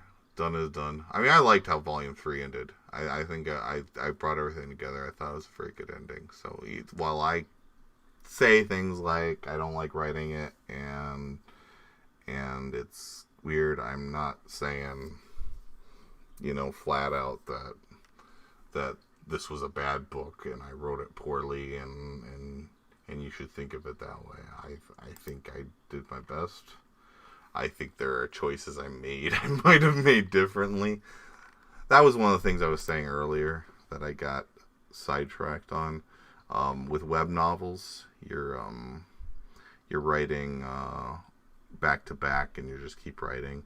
So it's very difficult. Like when you write a light novel, you've already had a chance to go back and put everything together and go to the beginning and see how things kind of progress, and then put in little, foreshadowing and all this other fun stuff. With a web novel, I got a one shot. So if I write myself into a hole, I gotta find a way to dig myself out of it. If I put something into a chapter, I either have to retcon it and just change it, which I've done a few times when I've had to, or I have to just live with the decision I made and find some way that it still makes logical sense in my story. So you really get one time. So you can imagine how tough that can be, and how judging a web novel story at the same caliber as a published story is kind of eh. And I know I publish my stories, but they're really self-published, and I do distribute everything for free eventually. All of my stuff is going for free. I know I've talked a few times about not doing it for free, about charging more. There's been a lot of people who've tried to encourage me to do that. And part of the reason I don't is because I don't have this big editing process where I rewrite the stories and completely correct them and refine them and make them clear. They are, at heart, web novel stories that I'm distributing for free. I put them into PDFs and sell them because A, that's a way for me to make money off of something I'm giving away for free, and B, it's a means of people want it. People want ebooks. So there's some people who just don't want to read online at all. So I do this for you guys, and I do this for me, and I make the ebooks, but ultimately I don't see them as finished, edited. I'm still coming out with revisions, even when I put the ebooks onto Amazon. The ones on Amazon do go through an extra layer of editing, and I go through them several more times, and I try to make sure they're at the best, and they are revision 2 of my ebook. And so I've been doing revision 2s for a lot of things. Volume 1, I think, got a new revision. Most of the MDLs up to volume 6 have gotten a new revision. I usually do that when I update with the erotic pictures. So that's all been part of that process. But anyway, why not do rants on various things on YouTube? That is a good question. The main reason I don't rant on stuff is because I just don't want it to become too political. I don't consume enough media. I think that I can remain relevant as a pop culture commentator. A lot of these other pop culture commentators kind of... And I don't really have a good amount of video. One of my problems is my editing and video making skills. I just don't know if I have the time for it with what I'm doing to write. So, you guys know I'm writing about 2 novels a month. I mean... Stephen King writes about a 70,000 word novel, and he'll write two a year, and I'm writing 2 of those a month. So the amount of level I'm writing is insane for an author. Most of you kind of know that, and once again, I hope that kind of puts an understanding to the quality of this. This is all work I'm putting out, and I do get an editor to go through it, but it's not like... I mean, I try to keep an interesting story. Sometimes they're not the most refined work that they could be, and I could do better. I believe I could. But at the volume, I picked volume over quality. And some people say, well, why don't you just make a super quality? And the answer to that is because I don't see the money coming in for the quality. Because ultimately, whether I can write the highest quality story I can write, but people, first of all, people just want a daily thing to read that's interesting and fun. They like the McDonald's trashy garbage, and while there's these nice, clear, fun stories that take 5 years to write, they take 5 years to write. For me, I've always been a volume over quality kind of person. In video games, when you give me a gun, I prefer the guns that shoot really fast and do a little bit of damage than the guns that do a lot of damage and shoot very slowly. That's just who I am. So, like, I don't necessarily say that just because I'm able to pump out a lot of story necessarily means, and once again, I'm not saying anything I write is bad. I think my stories, I think my stories are as good as any other author stories, but they aren't as refined. I'm not sending them to, and I would love to get a publisher, but they are not going to be interested in something like World of Women. They're not going to be interested in most of my stories that have, incest and stuff in it. One of the reasons, Easy Making Money in the Pocket was getting so badly slammed is because of the incestuous undertones. I didn't even think about it. I've been writing so many stories with incest into them that when I put, the big sister and the mom with the pseudo incest stuff, I mean, this was not intended as an adult novel. It's just an original novel, and all of that's just kind of fan service I threw in for fun, because I know my people who like that. But it did not even occur to me that if I was trying to put this towards people who, like people from Royal Road, that incest would bother people, that kind of stuff would bother people. And you saw the reviews, you saw just how bothered everyone was from it. And, I feel a bit, foolish. I'm so used to it at this point. Just dropping that kind of stuff in there. So that's probably the reason I've never seen an agent. That's probably the reason that I've never gotten, the editors that'll... Because that you got an editor and then you got an editor. Normal editor, just fixes your grammar up. But a true editor actually goes through and helps you refine your story and make it better. And I know my guy doesn't do that. And I'm just... Because it's a web novel, it doesn't happen.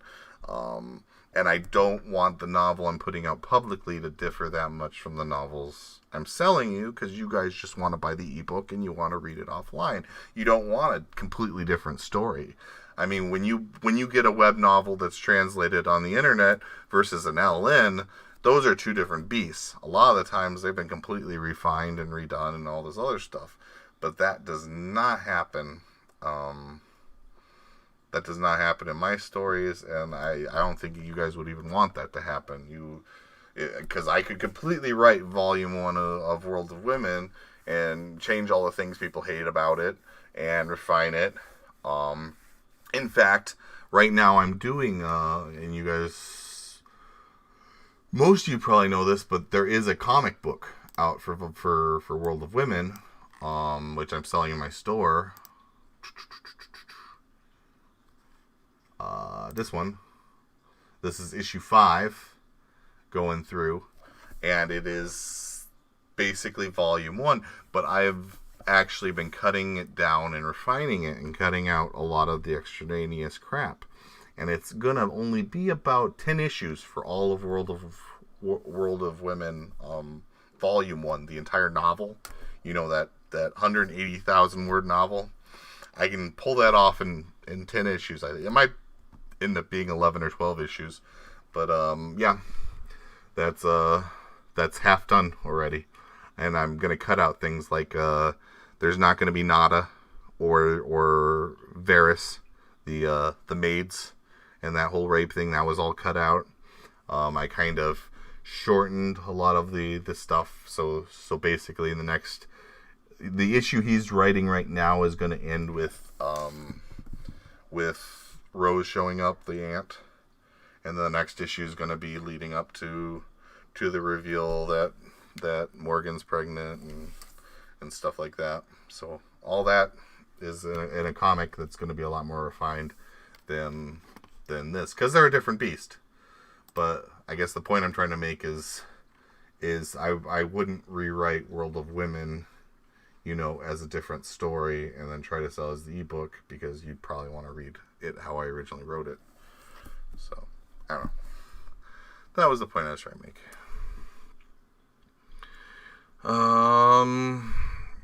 We're going on almost 2 hours here. So I guess I've said most of what I wanted to say.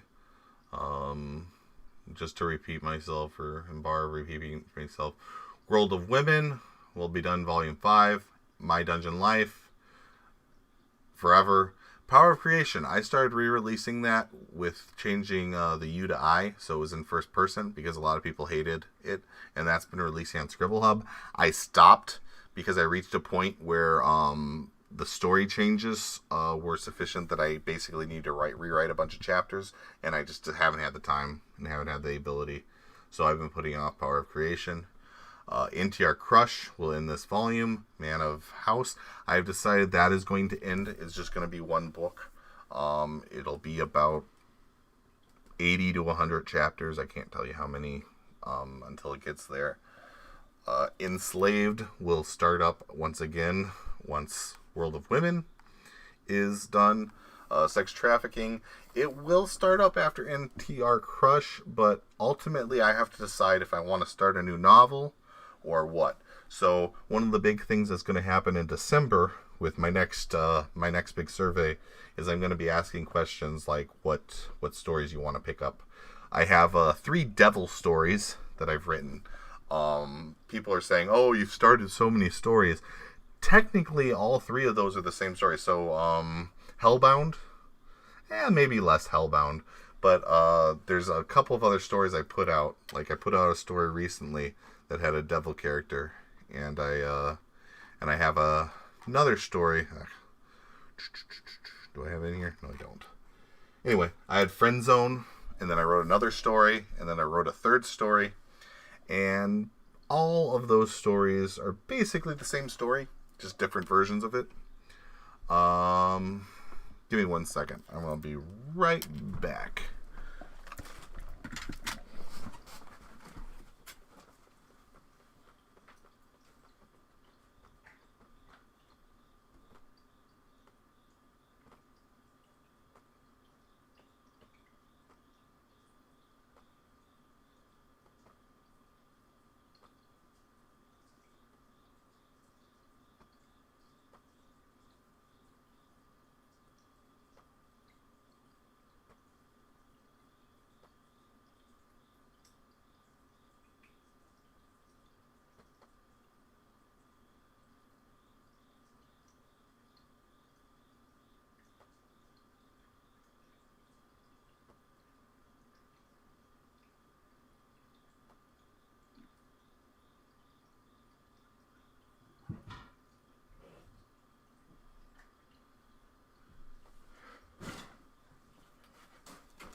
Sorry about that.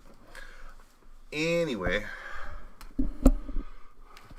novels. I feel like those 3 stories I wrote, one of them Friend Zone, one of them I just put out, and then there was a third one in there. They're all the same story, just different versions, different setups. So I if you can kind of get it, I kind of want to write a devil story with kind of something kind of like Enma, and with the Enma from Machine Sliced Bread. So I kind of want to write something like that, and those were 3 ideas I had. Friend Zone seems to be doing the best popularity-wise. So I might do a survey and ask about that. There's also Hellbound, which is a story that I kind of like to see. And then there's I Reincarnated in the Hero's Former Body.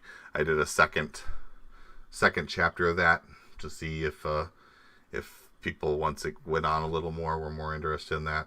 They're all kind of preparing for what do you want after NTR Crush. So that's going to be that question. And honestly, I might even be able to start 2 stories, because there might be another what do you want after Tales of a Demon Queen. Demon Queen's going to have 70 or 80 chapters, so at 1 a week, it's going to be 2 years about before I'm done, unless I suddenly pick up the pace for some reason.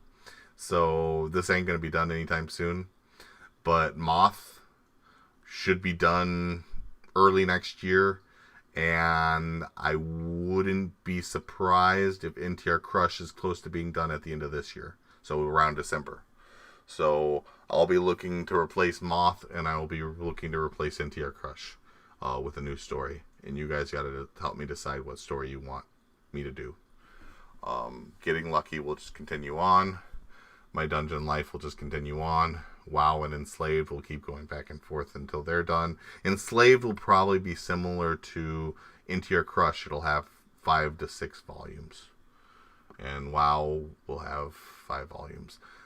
Apocalypse, a lot of people have just been treating it like it's already dead. I do have like 10 to 20 chapters of the next volume written, and I like the story and I like where it's going. But you saw people's comments about it, and those have been the comments I've been getting, which is a bit not what I was hoping for. I was hoping it'd be popular, I was hoping it'd be liked, but I guess I really erred by putting incest into it. Is my stuff blurry? You're asking about 1080p? Yeah, I like the Satan one. I didn't really like the Friend Zone one too much. I was thinking of putting them together. Like, I like the one with I liked putting it on the girl, where it's the girl who has to chase the guy. It's just kind of like Moth. I mean, it's what a lot of people like about Moth, where the girl is pursuing the guy. But in this case, she doesn't like him and doesn't want to be around him, but she's going to pursue him. And, I don't know. Okay, so anyone... I didn't mention this about Apocalypse, but I mentioned it before in my newsletters. Apocalypse currently is releasing publicly on Scribble Hub and Royal Road. Once 41 chapters come out, I'm going to ask if people want to join me at my Patreon in order to see it come. If a goal is reached, that goal is probably going to be around 1,250 people. So right now I have 1,088. So if 150 people join, just $2 donations. I'm not asking. I want more fans. I don't want more money. I'm actually quite content with the amount of money I have. Like I said, right at the moment, I'm more interested in being more well seen and more popular than being supported, financially. You guys have, I appreciate so much how much financial support people have given me. This has been the crappiest year for everyone, and I kind of skimmed through it as being one of the best years financially for me ever, because this has gotten to a point where I'm fairly successful as a writer. I'm very well supported, and if my support does not increase at all for the rest of my life, I would probably be fine. That's the level I'm at right now. It's about the level I would be making with my doctorate. I'll say that. And anyone who says, "Oh, you must be making tons," scientists don't make crap. I'll just tell you that. Even with a doctorate, scientists are one of the poorest paid professions. But that's still, as a doctorate, you're making a fair amount of money. So I am making a good amount of money. Anyway, see, I keep getting off topic. Apocalypse right now is releasing publicly to try to drive people to come to my membership. If it succeeds, I will pick it up and start releasing it like I did back then. It'll be like an extra chapter every day, which will be very taxing. But if I have that many more fans, then I would say it'd be worth it. I don't expect it to succeed based on how well it's doing on Royal Road and Scribble Hub. It has not been particularly popular. So, in that case, what's going to happen is that it will be released come the NTR Crush and Moth when those start going out. So while I was saying I'm looking for another story, it's very likely possible Apocalypse is going to replace NTR Crush. It's going to be the new... They might overlap a little bit. Like, I might just start releasing chapters of NTR Crush. Or I might start releasing chapters of Apocalypse because Apocalypse is already out. Like, I already have them written. So if I just released one a week until NTR Crush is done, and then maybe pick it up to twice a week, that would be something I could do. So that might be what I do. And then I'll ask that in the December survey if that's what you want. Although, by then it might be too late. By then I might already be releasing Apocalypse. So for the moment, with Apocalypse, Public is going to finish first. I'm going to ask people, give them a month to join me. So that'll probably be next month. It'll probably finish next month, and I'll ask people to join me next month.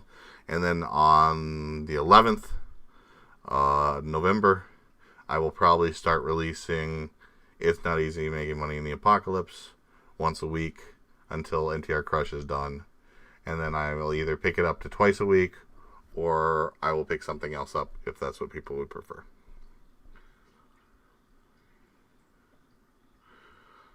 On your main page, the link to Apocalypse is broken. The one under publicly releasing. Yeah, I don't know why. I did it the way he told me to do it, and it doesn't work. So I need to talk to Zev about that. Why Sunday? But that's not how it's supposed to be set up. See, otherwise this would bring you to every other Sunday. I don't know. He showed me how to do links. I did it how you're supposed to do links, and for some reason this one doesn't work that way. So that's something I need to talk to Zev about. I have noticed it once or twice. It just hasn't been a major deal. For me, I presume everyone uses this for the most part. I guess some people use this stuff. I guess some people go to adult novels since it's one of the higher clicked links. So I probably should update adult novels. I should update my tags too. I'm really bad about updating tags. I don't even think about tags. I've tried to get people to do it for me, and it always falls through, and they just don't. I've tried to get a lot of people to help me do with the tags. The tags, the summaries, the updating. There's a lot of little knick-knack things that the site needs, but with me writing at the writing I'm doing, I usually don't get to them. And I know I'm not always writing the things you want me to be writing, but I'm not a robot. I keep saying this, I'm not a printer. So sometimes I just need a break mentally from a story. I mean, there might be times when I get really into it, and I'm like, yeah, next chapter. But there are times where I'm just like, I cannot write another chapter of Moth. And I kind of got that way with Moth, because I have an extra chapter left I have to write from the bonus. Basically, someone paid me for 10 chapters, and I've given them 9. I have to give them one more. And if I'm not mistaken, I think there are still 3 chapters I haven't done for The Last Dread Pirate. I'm gonna try to get those out this month. I'll get at least one out. It might take till next month before they're all done. Hopefully The Last Dread Pirate will go faster than Moth, because I haven't been writing a lot of The Last Dread Pirate, so I've kind of been able to rejuvenate. Where Moth, I have to put it out weekly, so having to put out 2 out weekly is kind of run me dry. And like I said, I know where the story's kind of going and how it's going to end, but you get worn a bit with the same story constantly. I mean, that's the trick I have to being able to write. And I know there are people out there who are like, oh, just write the one story, write it all, get it done. But you know, I have no advantage for doing that. And it sounds kind of cruel or capitalist of me, God forbid. But I don't make money that way. If I just focused on one story and wrote it all until it was done and then released it all to you guys, then you just go and stop supporting me because your story you wanted to read's done. But so yeah, it's advantageous to me to have a lot of stories of interest kind of going concurrently. And I don't know who these people are who seem to think that, you know, these stories should be done like, you know, like the snap of a finger. Because, I mean, I get a volume up, and a volume is the equivalent of a book. I mean, some of mine are 150,000, 160,000. These are big books. These are books you'd read from, like Wheel of Time, Game of Thrones. I mean, these are fantasy epic size numbers that I'm writing here. And I put them out on them. I put out at least one book a month, like as a PDF ebook, and people will complain because it takes 6 months to get a book out, and I'm like, what stories do you read where you're getting a book launched every other month? I guess that's what LNs do, isn't it? I don't know. How fast do LNs come out? Are they coming out every 2 months, or are they coming out every, I don't know. Goosebump book. I always go with R.L. Stine because he was one of the most prolific writers that I knew. He was the one who did all the Goosebump books. And at his best, he was releasing a book every other month. So, but his books were only 19,000 words. And my books, like my Dungeon Life, is most of them are 40,000 words, but they can get as large as 80,000 words for the longer ones. So I feel like I'm doing fine, but I get a lot of people like and I think you guys probably don't see them most of the time because these are comments I read in my exit surveys and things like that. That's where I get these, you know, people who say I'm not going to support him because he's not writing what I want fast enough, and I'm like, you're only paying $2 a month. I mean, it's just like, even if I got the story done in 6 months and you paid $12, that's the price of a book you would have gotten at the bookstore, you know. Just saying. Anyway, I don't have any ghostwriters. I've tried it twice, and it wasn't for any book you've seen here. I've tried a ghostwriter. Actually, it is for I had such trouble finishing the last chapter of A Hero's Vengeance. It was taking so long. I wanted a ghostwriter to write the sex scene for me. So this is funny for the people who didn't hear this. So I put in my order on Fiverr. And so Fiverr is where you can find people, the ghostwriters or whatever, and pay them to write something. So I find someone, and I basically just ask them, I just need the sex scene. I'm going to write all the story around it, and I'm not even going to use your sex scene. I just need you to write a sex scene so that I can kind of follow logistically, you know, what happens, you know, moving positions, whatever. Because sometimes with sex scenes, it's so, you know, once you've written one sex scene, you've written them all. And it's very difficult for me to write very complex, long-winded sex scenes because it's kind of like you've been there, you've done that, and it just all feels repetitive. So I like to shake things up by using it. One way my wife recently revealed to me is to just get a manga and describe what's happening in the manga. So, you know, one of the Diojins or whatever you call it, Dioshin, I know I'm butchering the name, but the erotic fictions, and then just describe, you know, what's going.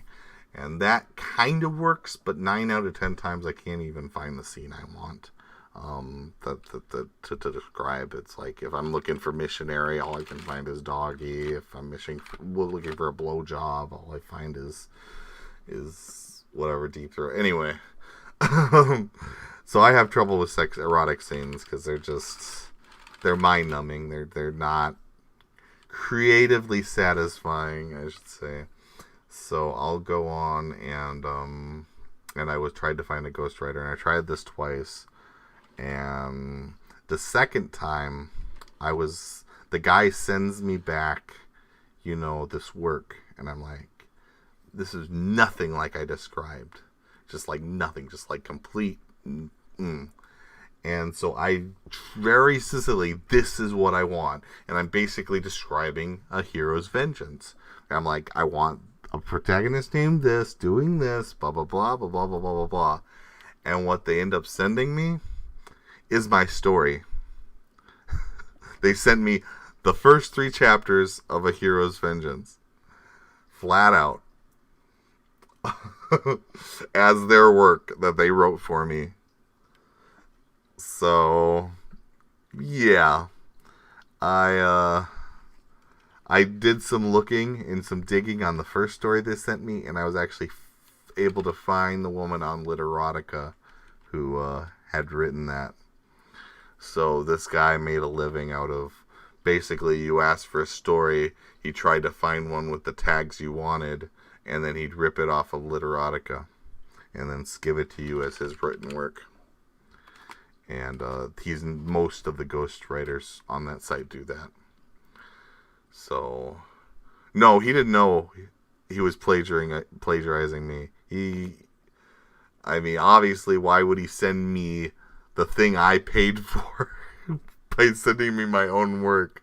It'd be like if a teacher gave you an assignment and then you took her assignment, like the one she did, as the key, and just handed it into her and scribbled out the word key, and wrote your name and then handed it back to her. And that was what the equivalent of it would have been like. Just curious, any plans on continuing Timefall Saga? I am so glad that you like Timefall Saga. It is my baby. It is the story I most wanted to tell. That I stumbled with. The biggest problem with picking it up and writing it again is that I wrote it total Western style. It was not intended as an isekai. And it was not written as it was written before I ever went to the site. It was before I was on Wattpad, before I read a single isekai, before I even watched anime is when I was writing this. I wrote this shortly after my child passed away.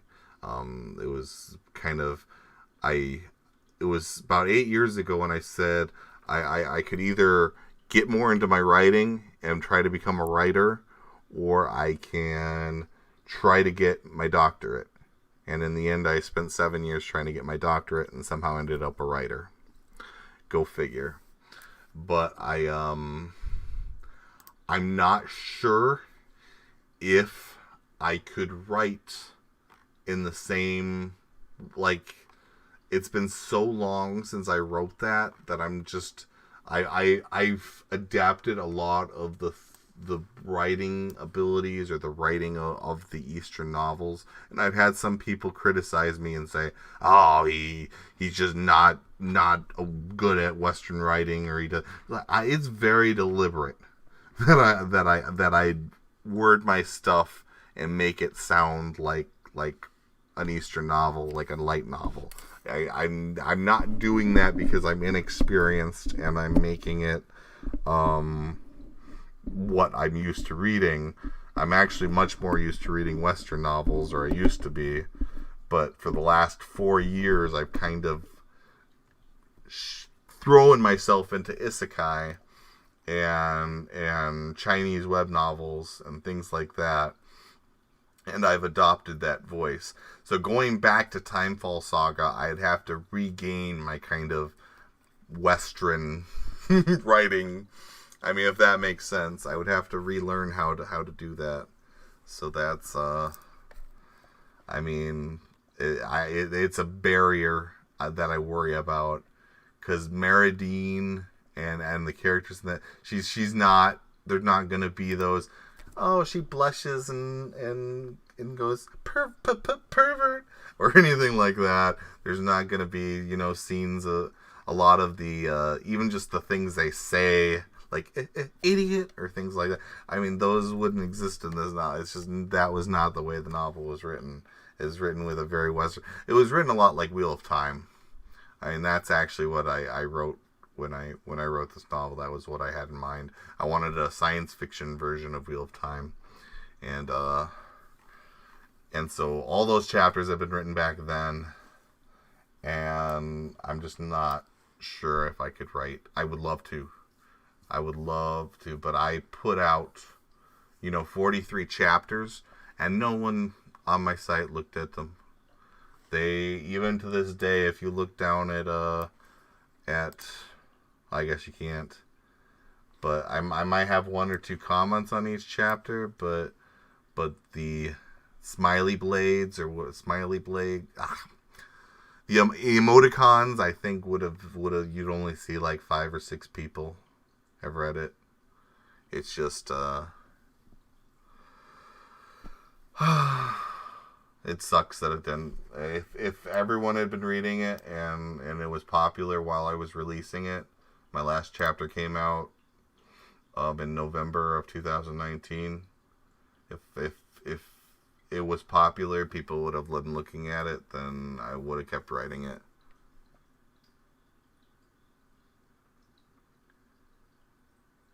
But what, you think Timefall? They thought it would be like NTR Crush, should have NTR. I think it's just not erotica. And another thing, a lot of people don't like Hotness. But if you go, I mean, Hotness is a popular story. You guys might not realize this, because you go, why is he writing Hotness? No one likes Hotness. All the surveys, people hate Hotness. Why is he writing? A, I already wrote it. It was one of the first stories I wrote. And B, on Wattpad, it's actually pretty popular. Number 27 in parody. And this is, years after I stopped release. I haven't released it, well, not years. I haven't released a chapter in quite some time. But it's, 27 in parody, 19 in satire. It used to be higher when I haven't released for like a month or two, because I'm between volumes right now. But no, this is a very loved story for the Wattpad community. Not a single one of those people will give me $1, but I get 18 stars. That's like 18 thumbs up. I got 5 comments. I mean, there are a lot of people who like my story. Not you guys. None of you guys. You guys just want my adult stories. You don't want Hotness, sadly. Because it's the girl protagonist, because Tales does alright for itself. It's not as popular, but it does alright. But Hotness gets nothing. Like in any of my surveys, it's nothing. But all the people on Wattpad, not a one of them will give me a dime for Hotness. It gets no financial support. So that's why it's being released, and that's why it's still around, is because there are a lot of fans who like it and who want it to come out. And it's already written, and I'm just releasing what's already been written. And the reason I'm not doing more with it is because no one here and no one who pays for it is willing to support it. And that's the same with all these. Timefall Saga, no one wants to support it. Requiem to the Stars. I mean, this story is not much different than Enslaved. I mean, it involves a strong male protagonist who is assertive, and no one looks at it. It's just because it doesn't have erotica in it. And it's funny, because my dungeon life has almost no erotica in it. Yeah, lately I've been putting more into the story than in the original volumes, but those first 4 volumes or so, that one sex scene was all there, and even that I didn't put it as part of it. I put it as like an aside. So it's like, this was not a sex novel. My Dungeon Life is not an adult novel. It's a normal novel that I just slid the chapters and told you it was an adult novel. And it does great. So, I mean, it's like, I've almost considered getting rid of the adult novel section, just blending the two together, and just, leaving it at that. I mean, I could write a sex scene for Requiem to the Stars. Well, would putting one adult scene in there mean you guys would start looking at it again? I don't know. Because there's nothing wrong with the story. I mean, I guess you could say Clippy's a little annoying, but she's kind of an anime girl. That was kind of the point. She's one of those. But I don't know. That's kind of my feeling on it. Where the reason I don't do that is I actually do fear that if I get rid of the word adult, that it's actually going to cause my traffic to go down. That's how important it seems that adult is to this site. But Rise of the Midnight King is very adult. But I've never advertised it as an adult, and it doesn't do well. It'd be nice if it's full of sex humor. But it has never had an explicit sex scene. And you go, oh, that's because he's too young. Yeah, you guys liked World of Women. That's what exploded in the first place with popularity. And that, had a 12-year-old. And right now he looks like he's 13. He's actually only 9, but he has the body of a 13-year-old. So, I don't know. I feel like a lot of these stories had promise, but they just didn't pick up, either because I didn't release them rapidly enough, or because I didn't call them adult. I mean, I swear the only difference between some of these stories and My Dungeon Life is I didn't call them adult. I didn't call Rise of the Midnight King adult. I didn't call Requiem of the Stars adult. I didn't call Apocalypse adult. And boom, they just don't do as well. I don't know. That's my thought. I think Rise of the Midnight King is very fun. It's a extreme comedy, and I've asked people what they have a problem with, like why they don't like it, and some of the answers I get is, oh, it'll take too much chapters before it'll get started. I'm like, yeah, but if it was supported, it'd be getting chapters. I mean, it would already be on chapter 100 if you guys actually supported it. What else? There's some people say, oh, it's because he started out too young. Like I said, Clybourne was 12. I mean, there's other stories that have had him start out, and he's already grown up. Like by this age, he's already a 13-year-old, a teen. He's already made out with a girl once, and it's only going to get edgier from there. I liked the story. I had a lot of fun writing it. I wish I could write more of it. It is a longer story. I always am kind of a little cautious about long stories, because 300 words or 3,000 words is my longer stories. I got some comments recently. Good novel. Yeah. The novel's not on hiatus, but this guy is asking.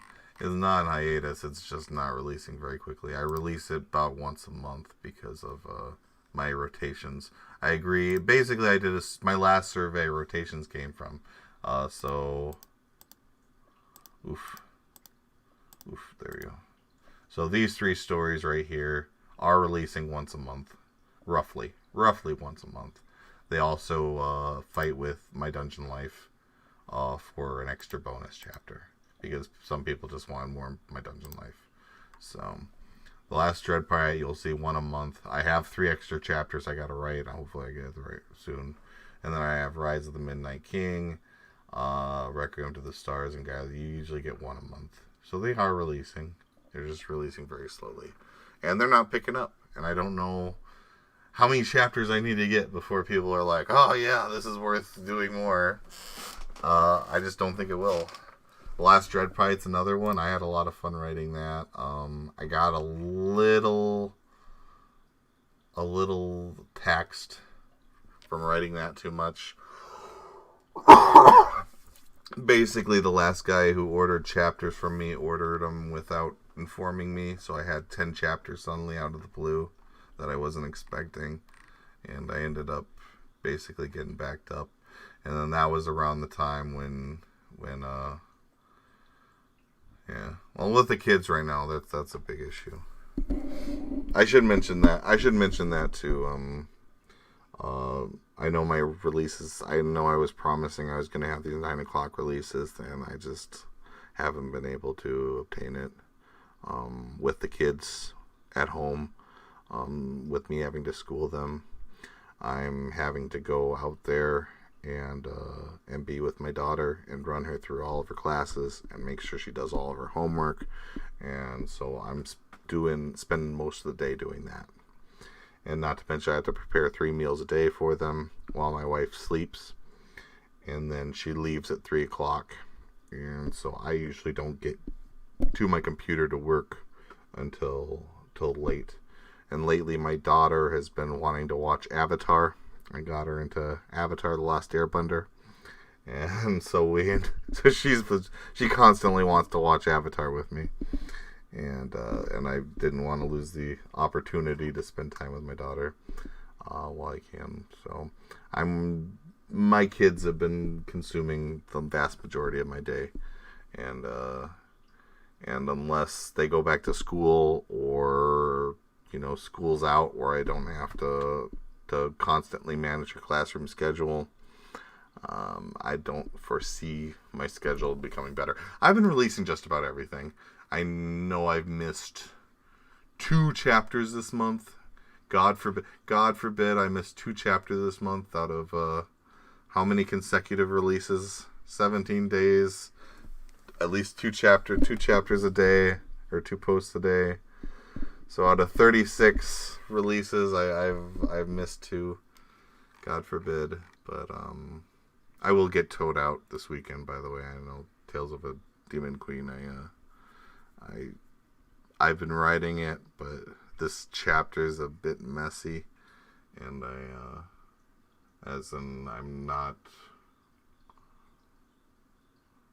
it'll get written when it gets written. I have it about half done, and I'm trying to get the other chapter of Moth out this weekend too. And then I'll be done with Moth and caught up, and then it'll be just once a week from then on. I won't do many more Moth sponsors. Anyone who was like, oh yes, more sponsors, the story's ending in 20 or 30 chapters, just let it run its natural course.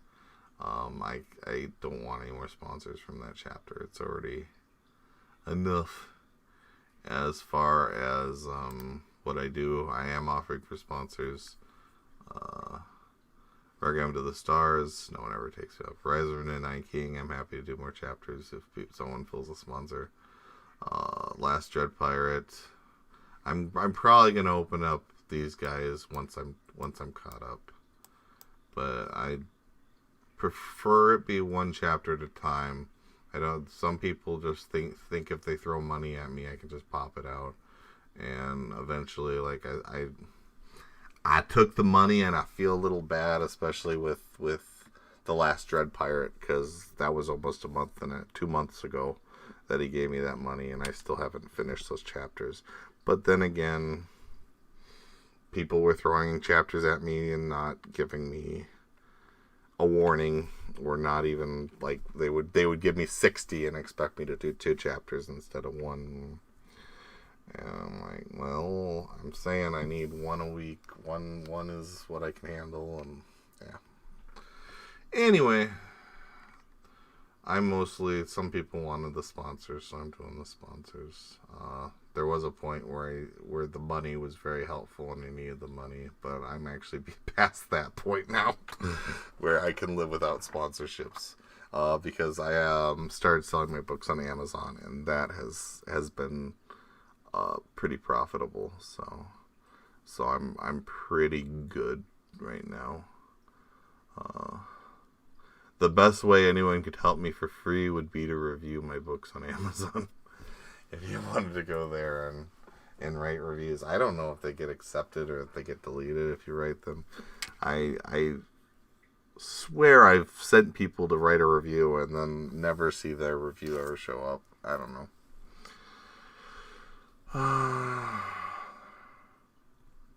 Why Guy in a Spaceship hasn't been picked up? I have a feeling that a lot of people don't actually really like humor, and that's kind of a shame because I find myself to be a humorous writer. I prefer comedy over anything else, and most of my pure comedies don't do that well. Rise of the Midnight King is a pure comedy. Guy in a Spaceship is kind of a pure comedy. Power of Creation's a pure comedy. My Dungeon Life, I put more comedy into it, and every time I do, people get a little pissy. They go, "Oh, this is too serious of a story for you to do that." Like the Church of the Big Titties. I put that got a lot of people angry at me because they felt it was inappropriate for My Dungeon Life, because it does have serious things in it too. But I'm just like, life is sometimes serious and life is sometimes comedy, and you experience both of them. So that's kind of how I do it. But and my Dungeon Life will remain fairly humorous. But sometimes I've resisted putting jokes in there because it's not Power of Creation. Power of Creation, I used to mock the fans relentlessly. But that was built into the story. And once in a while, because My Dungeon Life is so much like Power of Creation, I try to mock, but I don't. I shouldn't. It's not that kind of novel. It's not about that. It's more just sometimes you just want to get your frustrations out when somebody's making really annoying comments about stuff, like how stupid Deke is for not doing this, this, and this, or something like that. I don't know. Anyway, so once again, thank you all for your support. I really appreciate what you guys have done for me. I will have a survey in 3 months, which will go through all of this specifically, or more in depth. Do you guys have any questions for me? I guess I'm kind of wrapping this up. We're at 2.5 hours now, so I can probably end soon.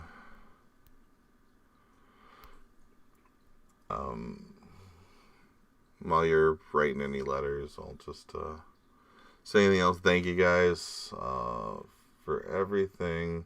Like I said, in 3 months, I'm going to have a survey. I'm going to be looking to see what the next book is. All my one-shots, these are not me starting a book. Some people are like, "Oh, you wrote 2 chapters. Now you got to finish the book." What? This is just a concept that I put on page for you guys to see if you want or you want to continue it. There's still Automatic Girlfriend, which could become a story. Most of these are, I reincarnated here as former body. That would be interesting. Modern Warfare, I didn't like the other one, which I forget what it's called. Modern Weapons Cheat in Another World, I think it's called. I didn't like that story, so this was another one that was that. This was something I tried and nobody liked. I wanted to do this, which was the 3 erotic stories with strangers. I wanted to do these kind of shorter stories that were just kind of a nice little sex story with, it has erotica, but not like in-depth, pages of erotica, more just kind of I think someone said kind of like a Penthouse magazine. I would write 3 erotic stories with strangers, maybe 3 incest stories. See, I didn't start with incest in this one, but it still wasn't popular. No one liked my microfiction. I liked writing it. It's fun to do, but I don't know. Like I said, look it down. This is actually, for any of you, this is kind of an important thing I should mention. Whoever's with me at 2.5 hours, I depend on this. This is what tells me what's popular. I don't usually look at the site statistics up here. What is most informative to me is how many responses I get. So I get, 4 responses here. That tells me this was not something people looked at or read or were interested in. So if you want to influence what I write or what I'm doing, that is the thing that I use. That is my metric. When I post a post and I go back and look at it and I want to see, did you like this? I'm looking at these numbers. 16 responses for My Dungeon Life. But that's at the Patreon level, so, or at the $5 Patreon tier, so that's just people who've paid me that much money. Yeah, it's stupid that I can't see them unless I click myself, so I always have to mentally acknowledge one of those votes isn't mine. But yeah, that's what I use to understand what's popular and what's not, because when I see I've only gotten 4 or 5 responses, I'm going, okay, that's... And when I see that there's just tons and tons and tons of responses, that's kind of my telling me that you like it. So when I was saying something like, I know hotness doesn't do well, it's because 0 responses. Frickin' 0 responses. That's hotness for you. It does great on Wattpad, though. Lots of people like on Wattpad. So, that's what you should be clicking if you really wanted to influence what I'm writing, what I think is popular. I don't usually go by the reads, by the whatever on this, because I don't know. I just go by the post. Alright. Do you think you're going to do another competition again for aspiring authors? I would love to, but the last one did nothing. And once again, I picked incest on that one. So maybe it was on me. Maybe if I picked another subject. But I would love to, because I'd happily give someone, the winner $100. I would happily publish it into a book. I feel, I think it would be a fun thing. But there wasn't a single submission. There was a single submission. It was a late submission after the timing where I said I'm not going to take any more submissions. Someone said, well, I finally got it done. You might as well have it. So there's that one. But that was it. That's all I got. So I would love to do one. But it failed so epically that I don't know how to even advertise it. I had a PR guy for a while. And had he not, so I had a guy come along, Ophius, some of you know from my last thing, and he was like, oh, I'm going to be your PR guy, I'm going to work for you. So I would give him assignments, things to do. Some of them were just kind of helping me fix out the site and other things. He was kind of my chore boy. So it was just getting to the point where, I was trusting him enough. I gave him, access to my site as an administrator, and I was starting to talk to him about paying, and then he just disappeared. He got a job in the summer, doing houses or something, and he just hasn't talked to me since.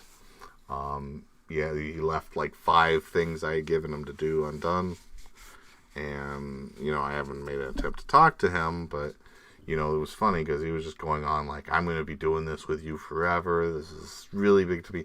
Lasted a month and a half, and then he was gone. So the people that stick with me and still work with me, I kind of very much appreciate them that they stay around. Ryan Akama, some people might be, well, he's not a perfect editor. Why don't you get a better editor? Because Ryan Akama stuck around.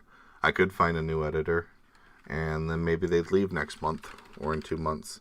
Ryan Akama has been reliable. On months he feels he doesn't do a lot of work, he'll say, keep the money you give me. I won't take it because I don't feel like I did any work for you this month, and I'll say, okay. And so I really appreciate him as an editor and he doesn't do annoying things. There are some editors that will mock you if they find a mistake. They'll like send something to you like, "Oh my God, you made this mistake," and I'm like, "Yeah, thanks. Screw you too." So I appreciate him.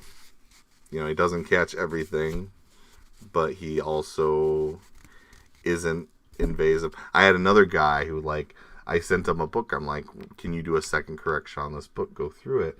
And he goes, "Man, this book is really, like, I didn't think there'd be this many errors." I'm like, "Oh God, this is going to be bad." And I flip through and it's like one error a chapter. I'm like, "You were saying that's a ton of errors?" It's like, "Yeah, I thought it'd be better than that." I'm like, "Oh my gosh." So there's a lot of different characters when you're looking for editors, and just finding someone who's reliable is important to me. My illustrators that I have, I pay them every month. There's probably at least, I want to say $800 a month of my money that's going out to illustrators, to people who help me, to the editors. And that's not even including, site maintenance. That's just the people that I work with that help me keep things going. The pictures themselves, they're $60 a picture, so that adds up pretty quickly. 800 might be an exaggeration. We'll go with 500. No, it would be 800 because I'm not even including the stuff I've been doing on Fiverr. I have so there are a few newses. I have a guy who was developing an app for me, and basically he's been working on it for 2 months, and now he's hit a point. And this is something I've spent like $1,000 on. I was going to have an app, like a Whatsawhizzer app on my Androids and Apple phones, and that is he's having trouble finishing it. So I'm hoping and being hopeful, but he says he was about to give up on it, and now he's trying to hire someone else to fix. I guess it's some API issue. I don't program, so I don't know what any of it means.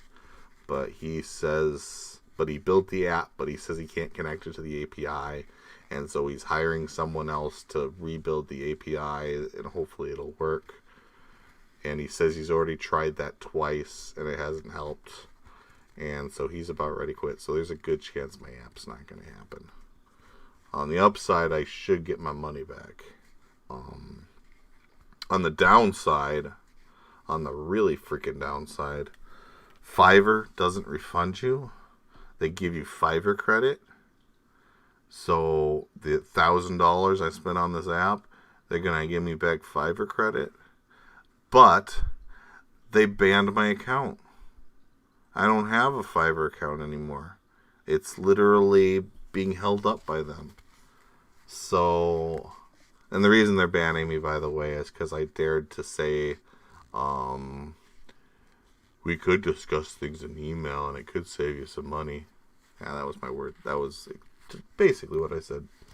And that was enough for Fiverr to ban me, because I was trying to hire people outside of Fiverr, which I already done 6 orders with this guy and spent over, $1,000 on working with him. And you think at some point we could move our service and not be feed by Fiverr on both sides and actually move on to something else. But God forbid. So my account was banned, and I'm wondering if I can get my money back from that. Because if he turns out to not, and they can't give me $800 of credit I can't use, and they have to give me the money back. And since they're going to ban me over petty bullshit, they better be willing to give me back all that money. I also have another guy who's building me a plugin, and he's also having trouble. So I'm supposed to find out what happens with that on the 21st. So he should have a finished thing for me, but it might also be just as bad. And that's how I have $200 wrapped up in that. So all the programmers I hire on Fiverr never can get me the thing I want them to get me. I've hired probably 5 programmers to do things on Fiverr for me, and 2 of them are working right now, but I've had 3 who have turned around and not been able to do the thing they said they could do. So,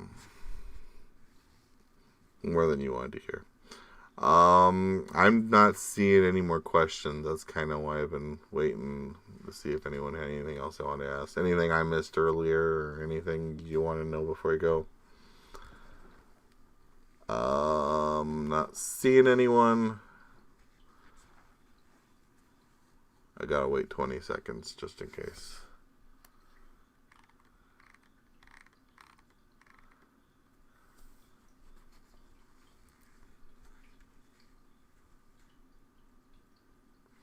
In that case, I guess, thank you all. I appreciate y'all coming here and listening to me drag on. I hope I didn't say anything too offensive. If I did, I apologize. And I hope you had a good time. Alright. See you guys. Bye-bye.